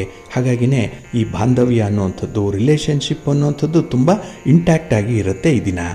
ಹಾಗೆ ಯಾವುದೇ ಒಂದು ಹೊಸ ವ್ಯವಹಾರವನ್ನು ಆರಂಭ ಮಾಡುವಂತಹ ಸಂದರ್ಭದಲ್ಲಿ ಇದ್ದಂತಹ ಅಡೆತಡೆಗಳು ದೂರ ಆಗುತ್ತೆ. ಅದಕ್ಕೆ ಒಂದು ಮಾರ್ಗ ಸಿಕ್ಕತ್ತೆ. ಯಾರದ್ದೋ ಒಂದು ಸಲಹೆ, ಯಾರದ್ದೋ ಒಂದು ಸಹಕಾರ ನಿಮಗೆ ಸಿಕ್ಕಾಗ ಆ ಕೆಲಸಗಳನ್ನು ಯಶಸ್ವಿಯಾಗಿ ಆರಂಭ ಮಾಡ್ತೀರಿ. ಹಾಗೆ ಈ ದಿನದಲ್ಲಿ ಅವಕಾಶಗಳು ತುಂಬ ಚೆನ್ನಾಗಿದೆ. ಆಪರ್ಚುನಿಟೀಸ್ ಅನ್ನುವಂಥದ್ದು ಅದನ್ನು ಸಮರ್ಥವಾಗಿ ಬಳಸ್ಕೊಳ್ತೀರಿ. ಏಕೆಂದರೆ ನಿಮ್ಮ ಅನುಭವ, ಹಾಗೆ ಕೆಲವೊಂದು ವಿಚಾರಗಳಿಗಾಗಿ ಕಾಯ್ತಾ ಕೂತಿರೋವಂಥದ್ದು ಜಾತಕ ಪಕ್ಷಿಯಂತೆ ಅಂಥ ವಿಚಾರಗಳು ಬಂದಾಗ ಬಹಳ ಬೇಗ ಅದನ್ನು ನೀವು ಎನ್ಕ್ಯಾಶ್ ಮಾಡಿಕೊಳ್ಳುವಂಥದ್ದು ಕೂಡ ಇದೆ. ಹಾಗೆ ಈ ದಿನ ನಿಮ್ಮ ಜವಾಬ್ದಾರಿ ಏನಿದೆ, ನಿಮ್ಮ ಕರ್ತವ್ಯ ಏನಿದೆ, ಅದನ್ನು ತುಂಬ ಚೆನ್ನಾಗಿ ನೀವು ತಿಳ್ಕೊಂಡಿದ್ದೀರಿ. ಅದಕ್ಕಾಗಿಯೇ ನಿಮ್ಮ ಪ್ರೀತಿ ಪಾತ್ರರಿಂದ ಕೂಡ ನಿಮಗೆ ಒಳ್ಳೆಯ ಗೌರವ ಸಿಕ್ಕತ್ತೆ. ನಿಮ್ಮ ಮಾತಿಗೆ ಒಂದು ಮೌಲ್ಯ ಇದೆ, ಫೇಸ್ ವ್ಯಾಲ್ಯೂ ಚೆನ್ನಾಗಿದೆ. ಹಾಗಾಗಿ ಹೊಸ ಕೆಲಸಗಳು ಕೂಡ ನಿಮಗೆ ಯಶಸ್ಸನ್ನು ತರುತ್ತೆ. ನಿಮ್ಮ ಮನೆ ದೇವರನ್ನು ಸ್ಮರಣೆ ಮಾಡ್ತಾಯಿರಿ. ಹಾಗೆ ಭಕ್ತಿಯಿಂದ ಶ್ರೀ ಲಕ್ಷ್ಮೀ ಸ್ತೋತ್ರವನ್ನು ಹೇಳ್ಕೊಳ್ಳಿ, ಅಮ್ಮನವರ ದರ್ಶನ ಮಾಡಿ, ಪೂಜೆ ಮಾಡಿ, ಒಳ್ಳೆಯದಾಗತ್ತೆ. ನಿಮ್ಮ ಅದೃಷ್ಟದ ಬಣ್ಣ ಕೆಂಪು, ಅದೃಷ್ಟದ ದಿಕ್ಕು ಪೂರ್ವ ದಿಕ್ಕು, ಅದೃಷ್ಟ ಸಂಖ್ಯೆ 1. ವೃಶ್ಚಿಕ ರಾಶಿ. ವೃಶ್ಚಿಕ ರಾಶಿಯವರಿಗೆ ಈ ದಿನ ಧನಸ್ಥಾನದಲ್ಲಿ ಚಂದ್ರ ಇದ್ದಾನೆ. 2ನೇ ಮನೆ ಹಣದ ಮನೆ ಇದು. ಹಾಗಾಗಿನೇ ನಿಮ್ಮ ಕೆಲಸ ಕಾರ್ಯಗಳಲ್ಲಿ ಈ ದಿನ ಸ್ವಲ್ಪ ಮುತುವರ್ಜಿ ಬೇಕು, ಸ್ವಲ್ಪ ಇನ್ವಾಲ್ವ್ಮೆಂಟ್ ಅನ್ನುವಂಥದ್ದು ಬೇಕು. ಹಾಗೆ ಈ ದಿನ ಯಾರಿಗೂ ಸಾಲ ಕೊಡುವಂಥದ್ದು, ಸಾಲ ತರುವಂಥ ವಿಚಾರ ಏನಾದರೂ ಬಂದರೆ ಆದಷ್ಟು ಅದನ್ನು ಪೋಸ್ಟ್ಪೋನ್ ಮಾಡಿ. ಹಣದ ವ್ಯವಹಾರಗಳು ಈ ದಿನ ನಿಮ್ಮ ಕೈ ಹಿಡಿಯಲ್ಲ, ಬದಲಾಗಿ ತುಂಬ ನಷ್ಟಕ್ಕೆ ಕಾರಣವಾಗಿಬಿಡುತ್ತೆ. ಇನ್ನು ಈ ದಿನ ಕೆಲವೊಂದು ನಿರ್ಧಾರಗಳನ್ನು ಕೈಗೊಳ್ಳುವಂಥ ಸಂದರ್ಭದಲ್ಲಿ ಕುಟುಂಬಸ್ಥರ ಒಂದು ನೆರವನ್ನು ಪಡ್ಕೊಳ್ಳಿ. ಅವ್ರಿಗೂ ಕೂಡ ವಿಚಾರ ತಿಳಿಸಿ. ಏಕಾಏಕಿ ನೀವೊಬ್ಬರೇ ನಿರ್ಧಾರವನ್ನು ಕೈಗೊಳ್ಳುವಂಥದ್ದು ಅಷ್ಟೊಂದು ಸೂಕ್ತ ಅಲ್ಲ. ಇನ್ನು ಕಾನೂನು ಚೌಕಟ್ಟನ್ನು ಮೀರುವಂಥ ಪ್ರಯತ್ನವನ್ನು ಕೂಡ ಈ ದಿನ ಮಾಡಬೇಡಿ. ಇದು ಕೂಡ ನಿಮಗೆ ಭಾರಿ ನಷ್ಟವನ್ನು ತರುತ್ತೆ. ಜೊತೆಗೆ ಈ ದಿನದಲ್ಲಿ ಕೆಲವೊಂದು ದೋಷಾರೋಪಣೆಗಳು ಕೂಡ ಬರುವಂಥದ್ದು ಇದೆ. ನೀವು ಯಾವುದೇ ತಪ್ಪನ್ನು ಮಾಡದೇ ಇದ್ದರೂ ಕೂಡ ಎಲ್ಲೋ ಒಂದು ಕಡೆ ಆರೋಪ ಅನ್ನುವಂಥದ್ದು ನಿಮ್ಮ ಮೇಲೆ ಬರುತ್ತೆ. ನಿಮ್ಮನ್ನು ಅನುಮಾನದ ದೃಷ್ಟಿಯಿಂದ ನೋಡುವಂಥವರು ಇದ್ದಾರೆ, ನಿಮ್ಮ ಸುತ್ತಮುತ್ತ ಇದ್ದಾರೆ, ಕುಟುಂಬದಲ್ಲಿದ್ದಾರೆ. ಹಾಗೆ ನಿಮ್ಮ ವ್ಯಾಪಾರ ಸ್ಥಳದಲ್ಲಿ, ಉದ್ಯೋಗ ಸ್ಥಳದಲ್ಲೂ ಕೂಡ ನಿಮ್ಮ ಸಹೋದ್ಯೋಗಿಗಳು ಇರುವಂಥದ್ದು ಕೂಡ ಇದೆ. ಇದು ಕೂಡ ಮನಸ್ಸಿಗೆ ಎಲ್ಲೋ ಒಂದು ಕಡೆ ಒಂದು ಚಿಂತೆ, ನಿಮ್ಮನ್ನು ನೀವೇ ಪ್ರಶ್ನೆ ಮಾಡಿಕೊಳ್ಳುವಂಥದ್ದು, ನಿಮ್ಮನ್ನು ನೀವೇ ತೂಗಿ ನೋಡಿಕೊಳ್ಳುವಂಥ ಸಂದರ್ಭ ಕೂಡ ಈ ದಿನ ಬರುವಂಥದ್ದು ಇದೆ. ಆದರೆ ನಿಮ್ಮ ಪರಿಶ್ರಮದ ಕೆಲಸ ಏನಿದೆ ಅದು ನಿರೀಕ್ಷಿತ ರೀತಿಯಲ್ಲಿ ನಿಮಗೆ ಫಲಿತಾಂಶವನ್ನು ತರಲ್ಲ. ಕಷ್ಟಪಡ್ತೀರಿ, ಆದರೆ ಫಲ ಕಡಿಮೆ ಇರುವಂಥದ್ದು. ಇನ್ನು ನಿಮ್ಮ ಮಾತಿನಲ್ಲೂ ಕೂಡ ಈ ದಿನ ಸ್ವಲ್ಪ ವ್ಯತ್ಯಾಸಗಳು ಆಗುವಂಥದ್ದಿದೆ. ಕೊಟ್ಟ ಮಾತನ್ನು ನಡೆಸಲ್ಲ. ಹಾಗೆ ನಿಮ್ಮನ್ನು ನೀವು ರಕ್ಷಣೆ ಮಾಡಿಕೊಳ್ಳಿಕ್ಕೂ ಕೂಡ ನಿಮ್ಮ ಮಾತನ್ನು ಬದಲಾಯಿಸುವಂಥ ಸಾಧ್ಯತೆಗಳು ಕೂಡ ಇರುತ್ತೆ. ಹಾಗಾಗಿ ಮಾತಿನಿಂದಲೂ ಕೂಡ ನಿಮಗೆ ನೀವೇ ಮೋಸ ಮಾಡಿಕೊಳ್ಳುವಂಥದ್ದು ಕೂಡ ಇದೆ. ಒಟ್ಟಾರೆ ಈ ದಿನ ನಿಮ್ಮ ಮಾತನ್ನು ಸ್ವಲ್ಪ ನಿಯಂತ್ರಣದಲ್ಲಿಟ್ಕೊಳ್ಳಿ. ನಿಮ್ಮ ಹಣಕಾಸಿನ ವ್ಯವಹಾರಗಳನ್ನು ಸ್ವಲ್ಪ ಎಚ್ಚರಿಕೆಯಿಂದ ಮುಂದುವರಿಸಿ. ಮಹಾಲಕ್ಷ್ಮಿಯನ್ನು ಆರಾಧನೆ ಮಾಡಿ, ಮಹಾವಿಷ್ಣುವನ್ನು ಪ್ರಾರ್ಥನೆ ಮಾಡಿಕೊಳ್ಳಿ. ಹಾಗೆ ಶ್ರೀರಾಮ ರಕ್ಷಾ ಸ್ತೋತ್ರವನ್ನು ಹೇಳ್ಕೊಳ್ಳಿ, ಒಳ್ಳೆಯದಾಗತ್ತೆ. ನಿಮ್ಮ ಅದೃಷ್ಟದ ಬಣ್ಣ ನೇರಳೆ, ಅದೃಷ್ಟದ ದಿಕ್ಕು ಈಶಾನ್ಯ ದಿಕ್ಕು, ಅದೃಷ್ಟ ಸಂಖ್ಯೆ 4. ಧನುರಾಶಿ. ಧನುರಾಶಿಯವರಿಗೆ ಈ ದಿನ ಸಂತಸದ ದಿನ. ತುಂಬ ಸಂತೋಷ ಇದೆ, ಏನೋ ಒಂದು ಲವಲವಿಕೆ ಇದೆ, ಚಟುವಟಿಕೆ ಇದೆ, ತುಂಬ ಎನರ್ಜಿ ಇದೆ. ಹಾಗೆ ಕೆಲಸ ಕಾರ್ಯಗಳಲ್ಲೂ ಕೂಡ ಈ ದಿನ ತುಂಬ ಆಸಕ್ತಿ ಇರುವಂಥದ್ದು.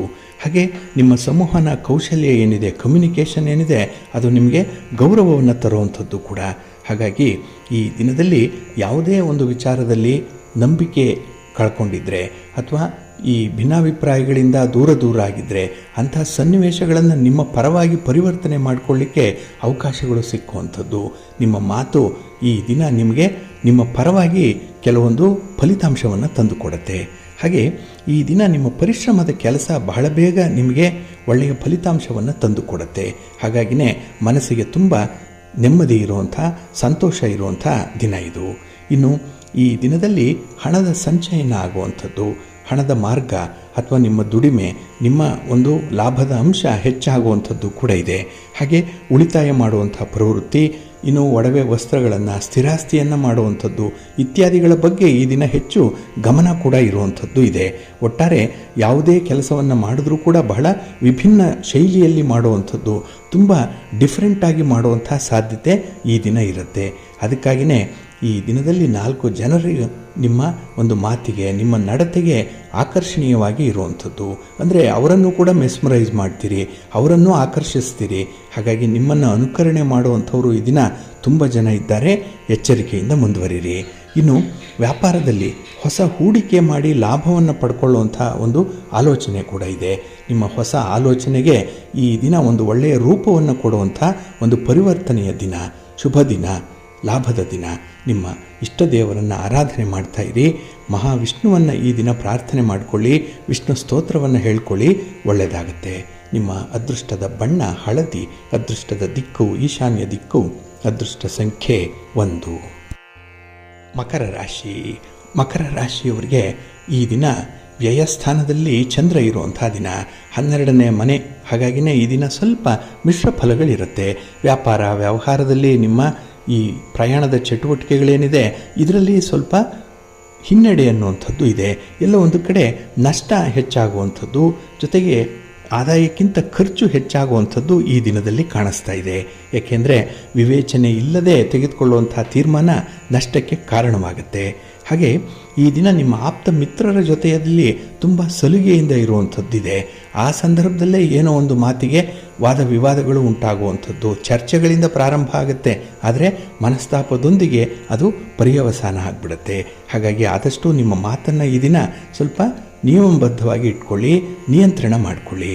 ಇನ್ನು ಈ ದಿನದಲ್ಲಿ ಪ್ರಮುಖ ವಿಚಾರಗಳಲ್ಲಿ ನಿಮ್ಮ ಸ್ವಂತ ಆಲೋಚನೆ ಅಷ್ಟೊಂದು ಯೋಗ್ಯವಾಗಿಲ್ಲ, ಸೂಕ್ತವಾಗಿಲ್ಲ. ಅದಕ್ಕಾಗಿಯೇ ನಿಮಗೆ ಏನೇ ಒಂದು ಕೆಲಸ ಮಾಡಬೇಕು ಅಂತ ಮನಸ್ಸಿಗೆ ಬಂದರೆ ಅದನ್ನು ಸಂಬಂಧಪಟ್ಟವರ ಜೊತೆಯಲ್ಲಿ ಚರ್ಚೆ ಮಾಡಿ ಅದಕ್ಕೆ ಒಂದು ಅಂತಿಮ ನಿರ್ಧಾರವನ್ನು ಕೈಗೊಳ್ಳುವಂಥ ಪ್ರಯತ್ನ ಮಾಡಿ. ಇನ್ನು ಕುಟುಂಬದ ಕೆಲವರ ಮಾತಿನಿಂದ ಮಾನಸಿಕ ಕಿರಿಕಿರಿಗಳು ಕೂಡ ಉಂಟಾಗುವಂಥ ಸಾಧ್ಯತೆ ಈ ದಿನ ಇರುತ್ತೆ. ಉದ್ಯೋಗದಲ್ಲಿ ಕೂಡ ವಾತಾವರಣ ಅಷ್ಟೊಂದು ಉತ್ಸಾಹದಾಯಕವಾಗಿಲ್ಲ, ನಿರುತ್ಸಾಹ ಜಾಸ್ತಿ ಇದೆ, ಜಿಗುಪ್ಸೆ ಇದೆ. ಎಲ್ಲೋ ಒಂದು ಕಡೆ ಕೆಲಸ ಯಾಕೆ ಏನು ಅನ್ನುವಂಥ ಒಂದು ಮನಸ್ಥಿತಿ ಕೂಡ ಈ ದಿನ ಬರುವಂಥದ್ದು. ಇನ್ನು ಈ ದಿನದಲ್ಲಿ ವೈವಾಹಿಕ ಜೀವನದಲ್ಲೂ ಕೂಡ ತುಂಬ ತಾಪತ್ರಯಗಳು ಇರುವಂಥದ್ದು, ಏನೋ ಗೋಜಲು ಗೊಂದಲ ಇರುವಂಥದ್ದು, ಹೇಗೆ ಪರಿಹಾರ ಮಾಡಿಕೊಳ್ಬೇಕು, ದಾರಿ ಯಾವುದು ಅನ್ನುವಂಥದ್ದೇ ನಿಮಗೆ ತೋಚಲ್ಲ. ಹಾಗಾಗಿ ನಿಮ್ಮ ಕಣ್ಣ ಮುಂದೆ ಎಲ್ಲವೂ ಕೂಡ ಅಸ್ಪಷ್ಟವಾಗಿದೆ, ಕತ್ತಲೇ ಆಗಿದೆ, ಬ್ಲ್ಯಾಂಕ್ ಆಗಿರೋದೆ ಮೈಂಡ್ ಈ ದಿನ. ಅದಕ್ಕಾಗಿಯೇ ಈ ದಿನ ಸ್ವಲ್ಪ ಚಟುವಟಿಕೆಯಿಂದ ಇರಿ. ನಾಳಿನ ಭವಿಷ್ಯವನ್ನು ಕಾಣುವಂಥ ಒಂದು ಪ್ರಯತ್ನವನ್ನು ಮಾಡಿ. ಅದಕ್ಕಾಗಿ ಧ್ಯಾನ ಮಾಡಿ, ಯೋಗ ಮಾಡಿ, ಭಗವಂತನ ದರ್ಶನ ಮಾಡಿ, ಮಹಾಲಕ್ಷ್ಮಿಯ ಸ್ತೋತ್ರ ಹೇಳ್ಕೊಳ್ಳಿ. ಈ ದಿನ ಒಳ್ಳೆಯದಾಗುತ್ತೆ. ನಿಮ್ಮ ಅದೃಷ್ಟದ ಬಣ್ಣ ನೇರಳೆ, ಅದೃಷ್ಟದ ದಿಕ್ಕು ಈಶಾನ್ಯ ದಿಕ್ಕು, ಅದೃಷ್ಟ ಸಂಖ್ಯೆ 6. ಕುಂಭರಾಶಿ. ಕುಂಭರಾಶಿಯವರಿಗೆ ಈ ದಿನ ಲಾಭಸ್ಥಾನದಲ್ಲಿ ಚಂದ್ರ ಇರುವಂಥ ದಿನ, 11ನೇ ಮನೆ. ಬಹಳ ವಿಶೇಷವಾಗಿ ನಿಮ್ಮ ಕೆಲಸ ಕಾರ್ಯಗಳು ನಿಮಗೆ ಜಯವನ್ನು ತಂದುಕೊಡುತ್ತೆ. ಕೆಲಸ ಯಶಸ್ವಿಯಾದಾಗ ನಿಮ್ಮ ಮನಸ್ಸಿಗೂ ಸಂತೋಷ ಅಂದರೆ ಆತ್ಮವಿಶ್ವಾಸ ಅಂದರೆ ಹೊಸ ಕೆಲಸಗಳನ್ನು ಆರಂಭ ಮಾಡುವಂಥದ್ದು. ಕೆಲಸಗಳನ್ನು ಆರಂಭ ಮಾಡಿದಾಗ ಹೊಸದಾದಂಥ ಒಂದು ಫಲಿತಾಂಶ ಬರುತ್ತೆ. ಇದು ಕೂಡ ಮತ್ತೊಂದು ಕೆಲಸಕ್ಕೆ ಪ್ರೇರೇಪಣೆ ಆಗುವಂಥದ್ದು. ನೋಡಿ, ಒಂದು ಚೈನ್ ರಿಯಾಕ್ಷನ್ ಯಾವ ರೀತಿಯಲ್ಲಿರುತ್ತೆ ಅಂದರೆ, ಒಂದು ಒಳ್ಳೆಯದಾಗ್ಬಿಟ್ರೆ ಎಲ್ಲವೂ ಕೂಡ ಒಳ್ಳೆಯದೇ ಆಗ್ತಾ ಹೋಗುತ್ತೆ ಈ ದಿನದಲ್ಲಿ. ಹಾಗಾಗಿಯೇ ದಿನದ ಆರಂಭ ಕೂಡ ಬಹಳ ಅದ್ಭುತವಾಗಿ ಇರುವಂಥದ್ದು. ಹಾಗೆ ಈ ದಿನ ತುಂಬ ಧನಾತ್ಮಕವಾದಂತಹ ಆಲೋಚನೆ ಇದೆ, ತುಂಬ ಪಾಸಿಟಿವ್ ಆಗಿರುವಂಥ ಒಂದು ಮೈಂಡ್ ಇರುವಂಥದ್ದು. ಆ ಮೈಂಡ್ ಸೆಟ್ ಚೆನ್ನಾಗಿದೆ.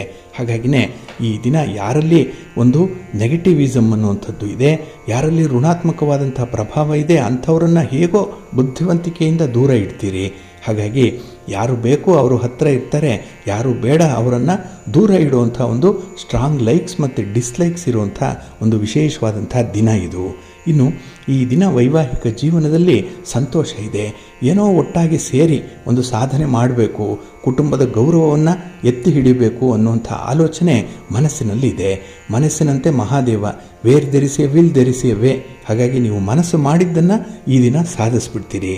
ಹಾಗೆ ಈ ದಿನ ಉದ್ಯೋಗಸ್ಥರಿಗೂ ಕೂಡ, ವಿದ್ಯಾರ್ಥಿಗಳಿಗೂ ಕೂಡ ತುಂಬ ಅನುಕೂಲತೆಗಳು ಇರುವಂಥದ್ದು. ವ್ಯಾಪಾರ ವ್ಯವಹಾರ, ನಿಮ್ಮ ಸ್ವಂತ ಬಿಸ್ನೆಸ್ಸಲ್ಲೂ ಕೂಡ ಈ ದಿನ ಒಂದು ರೀತಿಯಲ್ಲಿ ಪ್ರಗತಿದಾಯಕವಾದಂಥ ಬದಲಾವಣೆ ಇದೆ. ಸ್ಪರ್ಧೆ ಇದೆ, ಆದರೂ ಅದನ್ನು ಎದುರಿಸುವಂಥ ಧೈರ್ಯ ಇದೆ. ಇದಕ್ಕೆಲ್ಲ ಕಾರಣ ನಿಮ್ಮ ಮನೆ ದೇವರು. ಅದಕ್ಕಾಗಿಯೇ ಮನೆ ದೇವರನ್ನು ಸ್ಮರಣೆ ಮಾಡಿಕೊಳ್ಳಿ.